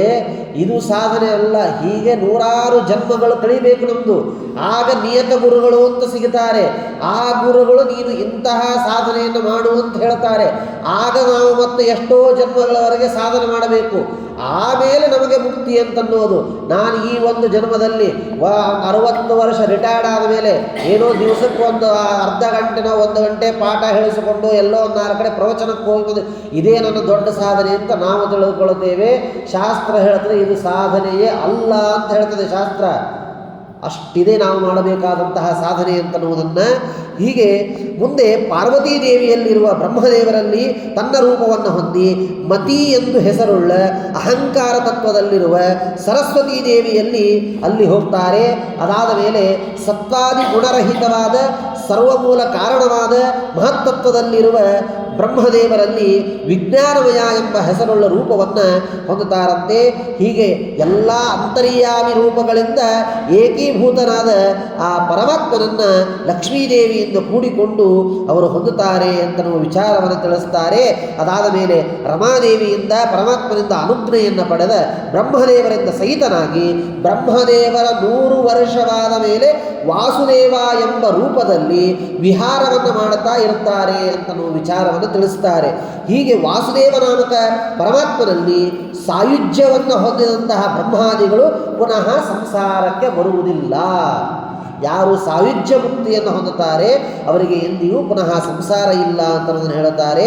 ಆದ್ದರಿಂದ ಎಲ್ಲ ವಿಧವಾದದ್ದರಿಂದ ಪರಮಾತ್ಮನ ಶ್ರವಣ, ಪರಮಾತ್ಮನ ಕೀರ್ತನ, ಪರಮಾತ್ಮನ ವಿಷಯಕವಾದ ಸ್ಮರಣೆ ಇದು ಅವಶ್ಯವಾಗಿ ಮಾಡಲೇಬೇಕು ಅಂತನ್ನುವ ವಿಚಾರವನ್ನು ತಿಳಿಸ್ತಾರೆ. ಇನ್ನು ಕಾಮ್ಯ ಕರ್ಮವನ್ನು ಮಾಡತಕ್ಕಂಥವರು ಆಯಾ ಫಲವನ್ನು ಹೊಂದುತ್ತಾರೆ. ಬ್ರಹ್ಮ ತೇಜಸ್ಸನ್ನು ಅಪೇಕ್ಷಾ ಮಾಡುವವರು ಬೃಹಸ್ಪತ್ಯಾಚಾರ್ಯರನ್ನು, ಇಂದ್ರಿಯ ಸಾಮರ್ಥ್ಯವನ್ನು ಅಪೇಕ್ಷಾ ಮಾಡುವವರು ಇಂದ್ರದೇವರನ್ನು, ಮಕ್ಕಳನ್ನು ಅಪೇಕ್ಷಾ ಮಾಡುವವರು ಪ್ರಜೇಶ್ವರರನ್ನು, ಸಂಪತ್ತನ್ನು ಅಪೇಕ್ಷಾ ಮಾಡುವವರು ಶ್ರೀದೇವಿಯನ್ನು, ಹೀಗೆ ಅವರವರು ಆಯಾ ಫಲಾಪೇಕ್ಷೆಯನ್ನು ಇಟ್ಟುಕೊಂಡವರು ಆಯಾ ದೇವತೆಗಳನ್ನು ಆರಾಧನೆ ಮಾಡಬೇಕು ಅಂತನ್ನುವುದನ್ನು ಇಲ್ಲಿ ತಿಳಿಸ್ತಾರೆ.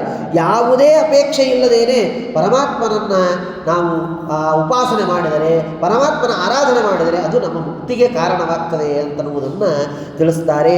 ಯಾಕಂದರೆ ಅಪೇಕ್ಷಾ ಅಂತನ್ನೋದು ಇದು ಮತ್ತೆ ನಮ್ಮ ಸಂಸಾರಕ್ಕೆ ಕಾರಣವಾಗ್ತದೆ. ಆದ್ದರಿಂದ ಹಾಗೆ ಅಂತನ್ನುವ ವಿಚಾರವನ್ನು ತಿಳಿಸ್ತಾರೆ. ಅದಾದ ಮೇಲೆ ಪರೀಕ್ಷಿತ ಮಹಾರಾಜ ಮತ್ತೆ ಅನೇಕ ಪ್ರಶ್ನೆಗಳನ್ನು ಕೇಳುತ್ತಾನೆ. ಅನೇಕ ಪ್ರಶ್ನೆಗಳಿಗೆ ಶುಕಾಚಾರ್ಯರು ಉತ್ತರವನ್ನು ಕೊಡುತ್ತಾ ಹೇಳುತ್ತಾರೆ. ನೀನು ಇಷ್ಟೆಲ್ಲ ಏನು ಕೇಳ್ತಾ ಇದ್ದಿ ಇದೆಲ್ಲ ವೇದವ್ಯಾಸ ದೇವರು ಅನುಗ್ರಹ ಮಾಡಿದಂಥದ್ದು, ವೇದವ್ಯಾಸ ದೇವರು ಉಪದೇಶ ಮಾಡಿದ ಸಾಮರ್ಥ್ಯ ಅದ ಅನುಗ್ರಹದಿಂದಲೇ ಈಗ ನಾನು ನಿನಗೆ ಈ ಉಪದೇಶವನ್ನು ಮಾಡಲಿಕ್ಕೆ ಸಾಧ್ಯವಾಯಿತು ಅಂತನ್ನೋದನ್ನು ಹೇಳ್ತಾರೆ. ಆಗ ಹೇಳ್ತಾರೆ ಬ್ರಹ್ಮದೇವರು, ನೀನು ಎಲ್ಲ ತಿಳಿದಿದ್ದರೂ ಕೂಡ ಸಜ್ಜನರ ಮೇಲೆ ದಯಾದಿಂದ ನೀನು ಈ ಪ್ರಕಾರವಾಗಿ ಕೇಳ್ತಾ ಇದ್ದಿ. ಆದ್ದರಿಂದ ಹೇಳ್ತಾರೆ ಬ್ರಹ್ಮದೇವರಿಗೆ ಪರಮಾತ್ಮ ಹೇಳ್ತಾನೆ, ಯಾರು ಅಂದರೆ ನಾನೇ ಸರ್ವೋತ್ತಮ ಅಂತ ಹೇಳೋದು ಸತ್ಯ ಅಲ್ಲ, ಭಗವಂತನಿಂದ ಪ್ರಕಾಶಿಸಲ್ಪಟ್ಟ ವಸ್ತುವನ್ನು ಪ್ರಕಾಶ ಮಾಡುವಂತಹದ್ದು ಕಾರ್ಯ ಮತ್ತು ಪರಮಾತ್ಮನಿಗೆ ನಮಸ್ಕಾರ ಮಾಡುವುದು. ಪ್ರತಿಯೊಂದು ವಸ್ತುವು ಪರಮಾತ್ಮನ ಅಧೀನವಾಗಿದೆ ಅಂತ ತಿಳಿಬೇಕು. ಯಾವುದೂ ನಮ್ಮ ಅಧೀನ ಅಲ್ಲ, ಪ್ರತಿಯೊಂದೂ ಪರಮಾತ್ಮನ ಅಧೀನವಾಗಿದೆ ಅಂತ ತಿಳಿಯಬೇಕು. ಇದು ನಿಜವಾಗಿ ನಾವು ಮಾಡುವಂತಹ ಉಪಾಸನೆ ಹಾಗೂ ಪರಮಾತ್ಮನನ್ನು ಪ್ರತಿಪಾದನೆ ಮಾಡುವುದು ಅಂತನ್ನುವುದನ್ನು ತಿಳಿಸ್ತಾರೆ. ಎಲ್ಲ ದೇವತೆಗಳು ಆ ಪರಮಾತ್ಮನ ಅಂಗದಿಂದ ಜನ್ಮವನ್ನು ಪಡೆದಿರ್ತಕ್ಕಂಥವರು ಪರಮಾತ್ಮನು. ಆದರೆ ಪರಮಾತ್ಮನಿಗೆ ಯಾವ ಪ್ರಕೃತಿಯ ಲೇಪ ಇಲ್ಲ. ಪರಮಾತ್ಮ ನೋಡಿ, ಜೇಡರ ಹುಳ ಇದೆ, ಅದು ಹೇಗೆ ಅದು ಬಲೆಯನ್ನು ಹಿಡಿತದೆ, ಆದರೆ ಎಂದೂ ಆ ಬಲೆಯ ಒಳಗದು ಸಿಕ್ಕೊಳ್ಳೋದಿಲ್ಲ. ಹಾಗೆ ಪರಮಾತ್ಮ ಈ ಸಮಸ್ತ ಜಗತ್ತನ್ನು ಪರಮಾತ್ಮ ಸೃಷ್ಟಿ ಮಾಡಿದ, ಆದರೆ ಪ್ರಾಕೃತಿಕವಾದ ಸಂಬಂಧ ಪರಮಾತ್ಮನಿಗೆ ಎಂದಿಗೂ ಇಲ್ಲ ಅಂತನ್ನುವುದನ್ನು ತಿಳಿಸ್ತಾರೆ. ಹಾಗೆ ಪರಮಾತ್ಮ ಜಡ ಪ್ರಕೃತಿಯ ದಿಸೆಯಿಂದ ಮಹತ್ತತ್ವವನ್ನು, ಮಹತ್ತತ್ವದಿಂದ ಅಹಂಕಾರ ತತ್ವವನ್ನು, ಅಹಂಕಾರ ತತ್ವದಿಂದ ವೈಕಾರಿಕ, ತೈಜಸ, ತಾಮಸ ಎಂಬ 3 ಅಹಂಕಾರ ತತ್ವಗಳಲ್ಲಿ ತಾಮಸ ಅಹಂಕಾರದಿಂದ ಶಬ್ದಯುಕ್ತವಾದ ಆಕಾಶವನ್ನು, ಆಕಾಶದಿಂದ ಸ್ಪರ್ಶಯುಕ್ತವಾದ ವಾಯುವನ್ನು, ವಾಯುವಿನಿಂದ ರೂಪಯುಕ್ತವಾದ ತೇಜಸ್ಸನ್ನು, ತೇಜಸ್ಸಿನಿಂದ ರಸಯುಕ್ತವಾದ ಜಲವನ್ನು, ಜಲದಿಂದ ಗಂಧಯುಕ್ತವಾದ ಪೃಥ್ವಿಯನ್ನು, ವೈಕಾರಿಕ ಅಹಂಕಾರ ತತ್ವದಿಂದ ದೇವತೆಗಳ ದೇಹವನ್ನು, ಮನಸ್ಸನ್ನು, ತೈಜಸ ಅಹಂಕಾರದಿಂದ 10 ಇಂದ್ರಿಯಗಳನ್ನು ಸೃಷ್ಟಿ ಮಾಡ್ತಾನೆ ಪರಮಾತ್ಮ. ಇಷ್ಟೆಲ್ಲ ಆದ ಮೇಲೆ ಈ ತತ್ವಾಭಿಮಾನಿ ದೇವತೆಗಳಿಂದ ಪ್ರಾರ್ಥಿತನಾಗಿ ಬ್ರಹ್ಮಾಂಡವನ್ನು ಸೃಷ್ಟಿ ಮಾಡ್ತಾನಂತೆ ಪರಮಾತ್ಮ. ಆ ಬ್ರಹ್ಮಾಂಡದ ಒಳಗೆ ಅನಂತ ಶಿರಸ್ಸುಗಳು ಮೊದಲಾದ ಅವಯವಗಳುಳ್ಳವನಾಗಿ ಪರಮಾತ್ಮ ಅಲ್ಲಿ ಅಭಿವ್ಯಕ್ತನಾಗ್ತಾನೆ ಅಂತನೋ ವಿಚಾರವನ್ನು ಹೇಳುತ್ತಾರೆ. ಪರಮಾತ್ಮನ ಮುಖದಿಂದ ಬ್ರಾಹ್ಮಣರು, ಬಾಹುವಿನಿಂದ ಕ್ಷತ್ರಿಯರು, ತೊಡೆಯಿಂದ ವೈಶ್ಯರು, ಪಾದದಿಂದ ಶೂದ್ರರು ಜನ್ಮವನ್ನು ಪಡೀತಾರೆ ಅಂತನ್ನೋದನ್ನು ಹೇಳುತ್ತಾರೆ. ಆ ಪರಮಾತ್ಮನ ಪಾದದಲ್ಲಿ ಭೂಲೋಕ, ಹೃದಯದಲ್ಲಿ ಸ್ವರ್ಗಲೋಕ, ಉರಸ್ಥಳದಲ್ಲಿ ಮಹರ್ಲೋಕ, ಕುತ್ತಿಗೆಯಲ್ಲಿ ಜನೋಲೋಕ, ಕಣ್ಣುಗಳಲ್ಲಿ ತಪೋಲೋಕ, ಶಿರಸ್ಸಿನಲ್ಲಿ ಸತ್ಯಲೋಕ ಇವೆಲ್ಲವೂ ಆಶ್ರಯಿಸಿದೆ ಅಂತನ್ನುವ ವಿಚಾರವನ್ನು ಹೇಳುತ್ತಾರೆ. ಕಟಿ ಪ್ರದೇಶದಲ್ಲಿ ಅತಲಲೋಕ, ತೊಡೆಗಳಲ್ಲಿ ವಿತಲಲೋಕ, ಮೊಣಕಾಲುಗಳಲ್ಲಿ ಸುತಲಲೋಕ, ಕಣಕಾಲುಗಳಲ್ಲಿ ತಲಾತಲ, ಕಾಲುಗಂಟುಗಳಲ್ಲಿ ಮಹಾತಲ, ಹೀಗೆ ಎಲ್ಲವೂ ಅಲ್ಲಿ ಆಶ್ರಯಿಸಿವೆ ಅಂತನ್ನುವ ವಿಚಾರವನ್ನು ತಿಳಿಸ್ತಾರೆ. ಆ ಪರಮಾತ್ಮನ ತನ್ನ ವಾಗಾದಿಗಳಿಂದ ಆಗ್ನೇಯಾದಿ ದೇವತೆಗಳನ್ನು ಸೃಷ್ಟಿ ಮಾಡ್ತಾನೆ. ಈ ಎಲ್ಲ ವಿಧವಾಗಿರ್ತಕ್ಕಂತಹ ಪದಾರ್ಥಗಳು ಪರಮಾತ್ಮನ ಅಧೀನ ಅಂತನ್ನುವುದನ್ನು ಅವಶ್ಯವಾಗಿ ತಿಳಿಯಬೇಕು ಅಂತನ್ನುವುದನ್ನು ಹೇಳ್ತಾರೆ. ಅಂತಹ ಪರಮಾತ್ಮನನ್ನು ಹೃದಯದಲ್ಲಿ ವಾಸವನ್ನು ಮಾಡಿಕೊಂಡು ನಾವು ಧ್ಯಾನವನ್ನು ಮಾಡಬೇಕು. ನೋಡಿ, ಪರಮಾತ್ಮ ಹೃದಯದಲ್ಲಿ ಬಂದು ವಾಸ ಮಾಡಬೇಕು ಅಂದರೆ ನಮ್ಮ ಮನಸ್ಸು ಶುದ್ಧವಾಗಿರಬೇಕು. ಮನಸ್ಸು ಶುದ್ಧವಾಗಿದ್ದರೆ ಪರಮಾತ್ಮ ಅಲ್ಲಿ ಬಂದು ವಾಸ ಮಾಡ್ತಾನೆ. ನೋಡಿ, ಎಲ್ಲೋ ಹೊಲಸಿದ್ದಂತಹ ಕುರ್ಚಿ ಮೇಲೋ ಎಲ್ಲೋ ಹೊಲಸಿದ್ದಂತಹ ಮೇಲೆ ನೀವು ಕೂಡ್ರಿ ಅಂದರೆ ಯಾರು ಕೂಡ್ತೀವಿ? ನಾನು ಕೂಡೋದಿಲ್ಲ, ನೀವು ಕೂಡೋದಿಲ್ಲ. ಹಾಗೆ ಇಡೀ ಮನಸ್ಸಿನಲ್ಲಿ ನಾವು ಬರೀ ಕಾಮ, ಕ್ರೋಧ, ಲೋಭ, ಮೋಹ, ಮದ, ಮಾತ್ಸರ್ಯ ಅಂತನ್ನುವ ಅನೇಕ ವಿಧವಾದ ದೋಷಗಳನ್ನೇ ತುಂಬಿಕೊಂಡು ಪರಮಾತ್ಮ ನೀನು ಇಲ್ಲಿ ಬಂದು ವಾಸ ಮಾಡು ಅಂದರೆ ದೇವರು ಹೇಗೆ ಬರಲಿಕ್ಕೆ ಸಾಧ್ಯ? ಎಂದಿಗೂ ಸಾಧ್ಯ ಇಲ್ಲ. ಆದ್ದರಿಂದ ಮನಸ್ಸು ಶುದ್ಧವಾಗಿತ್ತು ಅಂತಾದರೆ ಪರಮಾತ್ಮ ಅಲ್ಲಿ ಬಂದು ವಾಸವನ್ನು ಮಾಡುತ್ತಾನೆ. ಹಾಗೆ ನಾವು ಮನಸ್ಸನ್ನು ಶುದ್ಧಿಯನ್ನಾಗಿ ಮಾಡಿಕೊಳ್ಳಬೇಕು ಅಂತ ಹೇಳುತ್ತಾರೆ. ಬ್ರಹ್ಮಾಂಡದ ಒಳಗೆ ಇರುವುದು ಎಲ್ಲವನ್ನು ನೋಡುತ್ತಾ ಆವರಣದ ಭೂತಲವಾದ ಜಲ, ಅಗ್ನಿ, ವಾಯು, ಆಕಾಶ, ಅಹಂಕಾರ ತತ್ವ, ಮಹತ್ತತ್ವ, ಜಡ ಪ್ರಕೃತಿ ಇವುಗಳೆಲ್ಲವನ್ನು ತಿಳಿಯಬೇಕು. ಅದಾದ ಮೇಲೆ ಅವನು ಸಂಸಾರಿಗಳಿಗೆ ಸ್ವಾಮಿಯಾದದ್ದರಿಂದ ಮುಕ್ತರಿಗೂ ಸ್ವಾಮಿಯಾಗಿದ್ದಾನೆ ಪರಮಾತ್ಮ. ಎಲ್ಲ ಜೀವರು ಅವನ ಒಂದು ಭಿನ್ನ ಅಂಶರಾಗಿದ್ದಾರೆ ಅಂತನ್ನುವ ವಿಚಾರವನ್ನು ತಿಳಿಸುತ್ತಾರೆ. ಇನ್ನು ಅಮೃತ ಅಂತ ಹೆಸರುಳ್ಳ ಅನಂತಾಸನ ಲೋಕ, ಕ್ಷೇಮ ಅಂತ ಹೆಸರುಳ್ಳ ವೈಕುಂಠ ಲೋಕ, ಅಭಯ ಅಂತ ಹೆಸರುಳ್ಳ ಶ್ವೇತದ್ವೀಪ ಪರಮಾತ್ಮನ ಅಧೀನವಾಗಿವೆ ಅಂತನ್ನುವುದನ್ನು ಹೇಳುತ್ತಾರೆ. ಪರಮಾತ್ಮನೇ ರೂಪಾಂತರದಿಂದ 3 ತಲೆಗಳಲ್ಲಿ ಅಲ್ಲಿ ಧಾರಣೆಯನ್ನು ಮಾಡಿದ್ದಾನೆ ಅಂತ ಹೇಳುತ್ತಾರೆ. ಅನಂತಾಸನದಲ್ಲಿರುವ ಪರಮಾತ್ಮನ ರೂಪಕ್ಕೆ ಶೇಷದೇವರಲ್ಲಿ ಕೂತಿರುವ ಪ್ರಯುಕ್ತ ಅಮೃತ ಅಂತ ಕರೀತಾರೆ ಅಂತನ್ನುವುದನ್ನು ಹೇಳುತ್ತಾರೆ. ಇನ್ನು ವೈಕುಂಠದಲ್ಲಿ ಇರುವ ಭಗವದ್ ರೂಪಕ್ಕೆ ರೂಪಕ್ಕೆ ವಿಕುಂಠ ಅಂತ ಹೆಸರು. ಇನ್ನು ಅಪಮೃತ್ಯುವನ್ನು ಪರಿಹಾರ ಮಾಡುವ ಕಾರಣ ಪರಮಾತ್ಮನಿಗೆ ವೈಕುಂಠ ಅಂತ ಪರಮಾತ್ಮನಿಗೆ ಕರೀತಾರೆ ಅಂತ ನಮ್ಮ ವಿಚಾರವನ್ನು ಹೇಳ್ತಾರೆ. ಇನ್ನು ಶ್ವೇತದ್ವೀಪದಲ್ಲಿ ಇರುವಂತಹ ರೂಪಕ್ಕೆ ನೀರನ್ನು ಹೊಂದಿರುವ ಕಾರಣ ಅಭಯ ಅಂತ ಹೆಸರು. ಅನಂತಾಸನ, ವೈಕುಂಠ, ಶ್ವೇತದ್ವೀಪಗಳಲ್ಲಿ ಇರುವ ಪರಮಾತ್ಮನ 3 ರೂಪಗಳು ಭೂಹು, ಭುವಃ, ಸ್ವಹ ಅಂತ 3 ಲೋಕಗಳ ಒಳಗೆ ಇಂದ್ರಲೋಕದ ಸಮೀಪದಲ್ಲಿ ಅಲ್ಲಿ ಎಲ್ಲ ಜೀವರಿಂದ ಪೂಜಿಸಲ್ಪಟ್ಟಂತಹ ಯಜ್ಞಪುರುಷ ಎಂಬ ಭಗವದ್ರೂಪ ಇದೆ ಅಂತನ್ನುವುದನ್ನು ತಿಳಿಸ್ತಾರೆ. ನಾವೆಲ್ಲರೂ ಏನು ಪೂಜೆ ಮಾಡ್ತೇವೆ ಪರಮಾತ್ಮ, ಅಂತಹ ಯಜ್ಞಪುರುಷ ಅಂತನ್ನುವ ಪರಮಾತ್ಮ ಅಲ್ಲಿ ಇದ್ದಾನೆ ಅಂತ ಹೇಳುತ್ತಾರೆ. ವಾನಪ್ರಸ್ಥರಿಂದ ಪೂಜೆ ಮಾಡುವಂತಹ ಪರಮಾತ್ಮನ ಭಗವದ್ರೂಪ ಇದು ಎಲ್ಲಿದೆ ಅಂದರೆ ಧ್ರುವಲೋಕದಲ್ಲಿ ಇದೆ ಅಂತ ಹೇಳ್ತಾರೆ. ಇನ್ನು ಮತ್ತೊಂದು ಭಗವದ್ರೂಪ ಮೇರು ಪರ್ವತದಲ್ಲಿ ಇದೆ, ಮಧ್ಯದಲ್ಲಿ ಇದೆ ಅಂತ ಹೇಳ್ತಾರೆ. ಇನ್ನು ಭಗವಂತ ದೇವತೆಗಳಲ್ಲಿ ಮನುಷ್ಯರಲ್ಲಿ ಪರಮಾತ್ಮ ಇದ್ದಾನೆ. ಅವರಿಂದ ಬ್ರಹ್ಮಾಂಡದಲ್ಲಿ ವಿರಾಟ್ ಎಂಬ ಹೆಸರುಳ್ಳ ಬ್ರಹ್ಮದೇವರು ಜನ್ಮವನ್ನು ಪಡೆಯುತ್ತಾರೆ ಅಂತ ನಮ್ಮ ವಿಚಾರವನ್ನು ತಿಳಿಸ್ತಾರೆ. ಬ್ರಹ್ಮದೇವರು ರುದ್ರಾದಿಗಳ ಸಲುವಾಗಿ ಅವರ ರುದ್ರಾದಿಗಳ ದೆಸೆಯಿಂದ ಭಕ್ತಿಜ್ಞಾನಾದಿಗಳಿಂದ ಉತ್ತಮರಾಗಿದ್ದಾರೆ. ರುದ್ರಾದಿಗಳಿಗಿಂತಲೂ ಉತ್ತಮರಾದವರು ಬ್ರಹ್ಮದೇವರು ಅಂತ ನಮ್ಮ ವಿಚಾರವನ್ನು ತಿಳಿಸ್ತಾರೆ. ಹೀಗೆ ಆ ಬ್ರಹ್ಮದೇವರು ಎಲ್ಲ ಪರಮಾತ್ಮನ ಅವಯವಗಳಿಂದ ಬಂದಂತಹ ಎಲ್ಲ ಪದಾರ್ಥಗಳಿಂದ ಪರಮಾತ್ಮನನ್ನು ಕುರಿತು ಯಜ್ಞವನ್ನು ಮಾಡ್ತಾರೆ ಅಂತ ನಮ್ಮ ವಿಚಾರವನ್ನು ತಿಳಿಸ್ತಾರೆ. ಅದಾದ ಮೇಲೆ ಪ್ರಜೇಶ್ವರರು, ಮನುಗಳು ಮೊದಲಾದವರೆಲ್ಲರೂ ಯಜ್ಞವನ್ನು ಮಾಡ್ತಾರೆ. ಎಲ್ಲ ಜಗತ್ತು ಪರಮಾತ್ಮನ ಆಶ್ರಯಿಸಿಕೊಂಡು ಇದೆ. ಆದ್ದರಿಂದ ನಾವು ಪರಮಾತ್ಮನ ಎಷ್ಟೋ ಕಡೆ ನಾವು ನೋಡ್ತೀವಿ, ದೇವರೇನು ಮಾಡ್ತಾನೆ, ಎಲ್ಲ ನಾವು ಮಾಡ್ತೀವಿ, ಯಾವುದು ನಾವು ಮಾಡ್ತೇವೆ, ಯಾವುದು ನಾವು ಏನೂ ಮಾಡಲಿಕ್ಕೆ ಸಾಧ್ಯ ಇಲ್ಲ.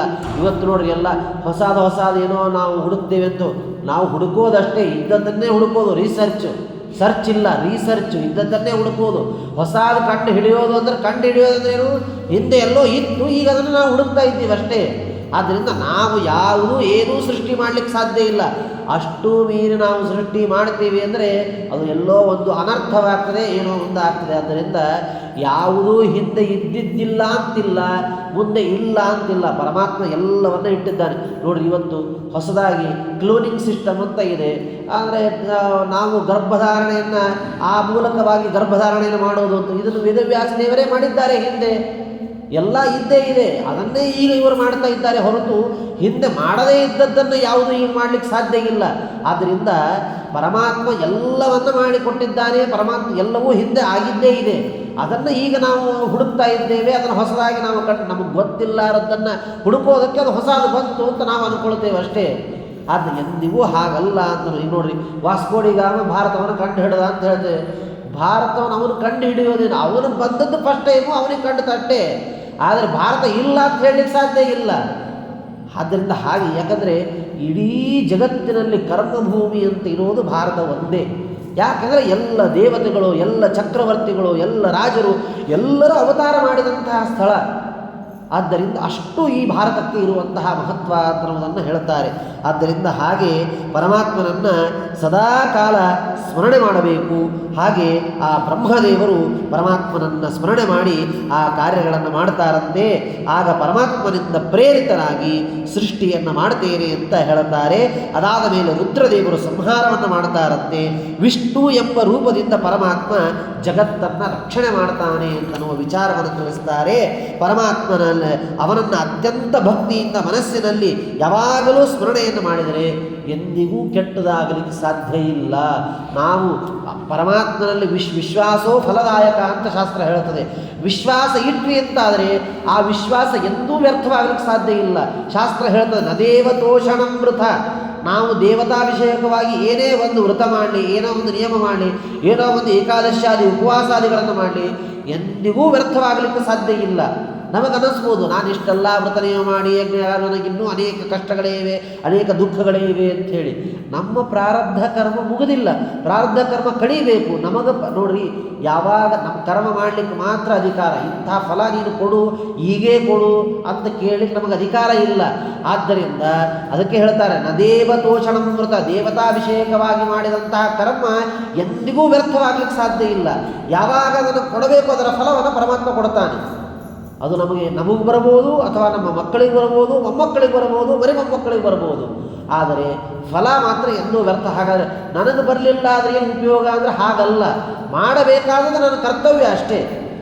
ಆದರೆ ಆ ಫಲ ನನಗೆ ಯಾವಾಗ ಕೊಡಬೇಕು? ಈ ಜನ್ಮದಲ್ಲಿ ಕೊಡಬಹುದು, ಮುಂದಿನ ಜನ್ಮದಲ್ಲಿ ಕೊಡಬಹುದು. ಆ ಫಲವನ್ನು, ಎಲ್ಲ ಫಲವನ್ನು ನನಗೆ ಹೀಗೆ ಕೊಡಬೇಕು ಅಂತ ನಿಯಮ ಇಲ್ಲ. ನಾವು ಪರಮಾತ್ಮನಿಗೆ ಯಾವ ಕಂಡೀಷನ್ ಹಾಕ್ಲಿಕ್ಕೆ ಸಾಧ್ಯ ಇಲ್ಲ ಅಂಥೇಳಿ ಗೀತೆಯಲ್ಲಿದೆ, ಕರ್ಮಣ್ಯೇವಾಧಿಕಾರಸ್ತೆ ಮಾ ಫಲೇಶು ಕದಾಚನ ಅಂಥೇಳಿ. ಆದ್ದರಿಂದ ಹಾಗೆ ಕರ್ಮ ಮಾಡಲಿಕ್ಕೆ ಮಾತ್ರ ನಮಗೆ ಅಧಿಕಾರ. ಹಾಗೆ ತಿಳಿದು ಪರಮಾತ್ಮನನ್ನು ಪ್ರತಿ ಕ್ಷಣ ಪರಮಾತ್ಮನ ಸ್ಮರಣೆ ಮಾಡಬೇಕು. ನೋಡಿ, ಯಾವಾಗ ಏನಾಗ್ತದೆ ಗೊತ್ತಿಲ್ಲ. ಅಜಾಮಿಳನ ಕಥೆಯಲ್ಲಿ ಕೇಳ್ತೀವಿ ನಾವು ಪ್ರತಿ ಕ್ಷಣ ಪರಮಾತ್ಮನ ಸ್ಮರಣೆ ಮಾಡಿದರೆ ಕೊನೆಯ ಕ್ಷಣದಲ್ಲಿ ನಮಗೆ ಆ ಪುಣ್ಯ ಇದ್ದರೆ ಪರಮಾತ್ಮನ ಸ್ಮರಣೆ ಬರ್ತದೆ ಅನ್ನೋ ಗ್ಯಾರಂಟಿ ಇಲ್ಲ. ನೋಡಿ, ನಾವು ಪ್ರತಿ ಕ್ಷಣ ಸ್ಮರಣೆ ಮಾಡದೇನೆ ಕೊನೆಯ ಕ್ಷಣದಲ್ಲಿ ಪರಮಾತ್ಮನ ಸ್ಮರಣೆ ಬೇಕು ಅಂದರೆ ಹೇಗೆ ಸಾಧ್ಯ? ಎಂದಿಗೂ ಸಾಧ್ಯ ಇಲ್ಲ. ಇಡೀ ಜೀವನದಲ್ಲಿ ಯಾವಾಗೋ ಒಂದು ಬಾರಿ ಎಲ್ಲೋ ಒಂದು ಸ್ತೋತ್ರ ಪಾರಾಯಣ ಮಾಡೋದು, ಎಲ್ಲೋ ಒಂದು ಪರಮಾತ್ಮನ ನಾಮಸ್ಮರಣೆ ಮಾಡೋದು, ಯಾವಾಗೋ ಒಂದು ಸರಿ ಮಾಡಿ ಕೊನೆಯ ಕ್ಷಣದಲ್ಲಿ ನಮಗೆಲ್ಲ ಪರಮಾತ್ಮನ ನಾಮಸ್ಮರಣೆ ಬರಬೇಕು ಅಂದರೆ ಅದು ಹೇಗೆ ಸಾಧ್ಯ? ಎಂದಿಗೂ ಸಾಧ್ಯ ಇಲ್ಲ ಅಂತನ್ನುವುದನ್ನು ತಿಳಿಸ್ತಾರೆ.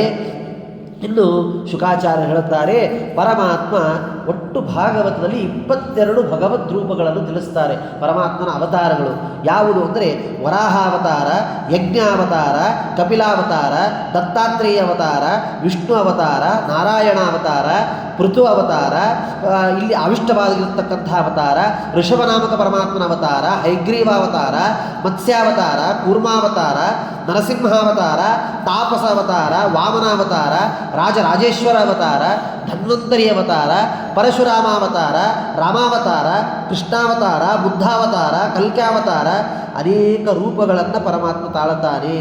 ಎಲ್ಲ ರೂಪಗಳು ಹೇಗೆ ಅಂದರೆ ಕೆಲವು ರೂಪಗಳು ಕೇವಲ ದೇವತೆಗಳಿಗೆ ಜ್ಞಾನವನ್ನು ಕೊಡುವುದಕ್ಕಾಗಿ ಆದಂತಹ ಅವತಾರಗಳು, ಕೆಲವು ಅವತಾರಗಳು ಕೇವಲ ಭಕ್ತರಿಗಾಗಿ ಆದಂತಹ ಅವತಾರಗಳು.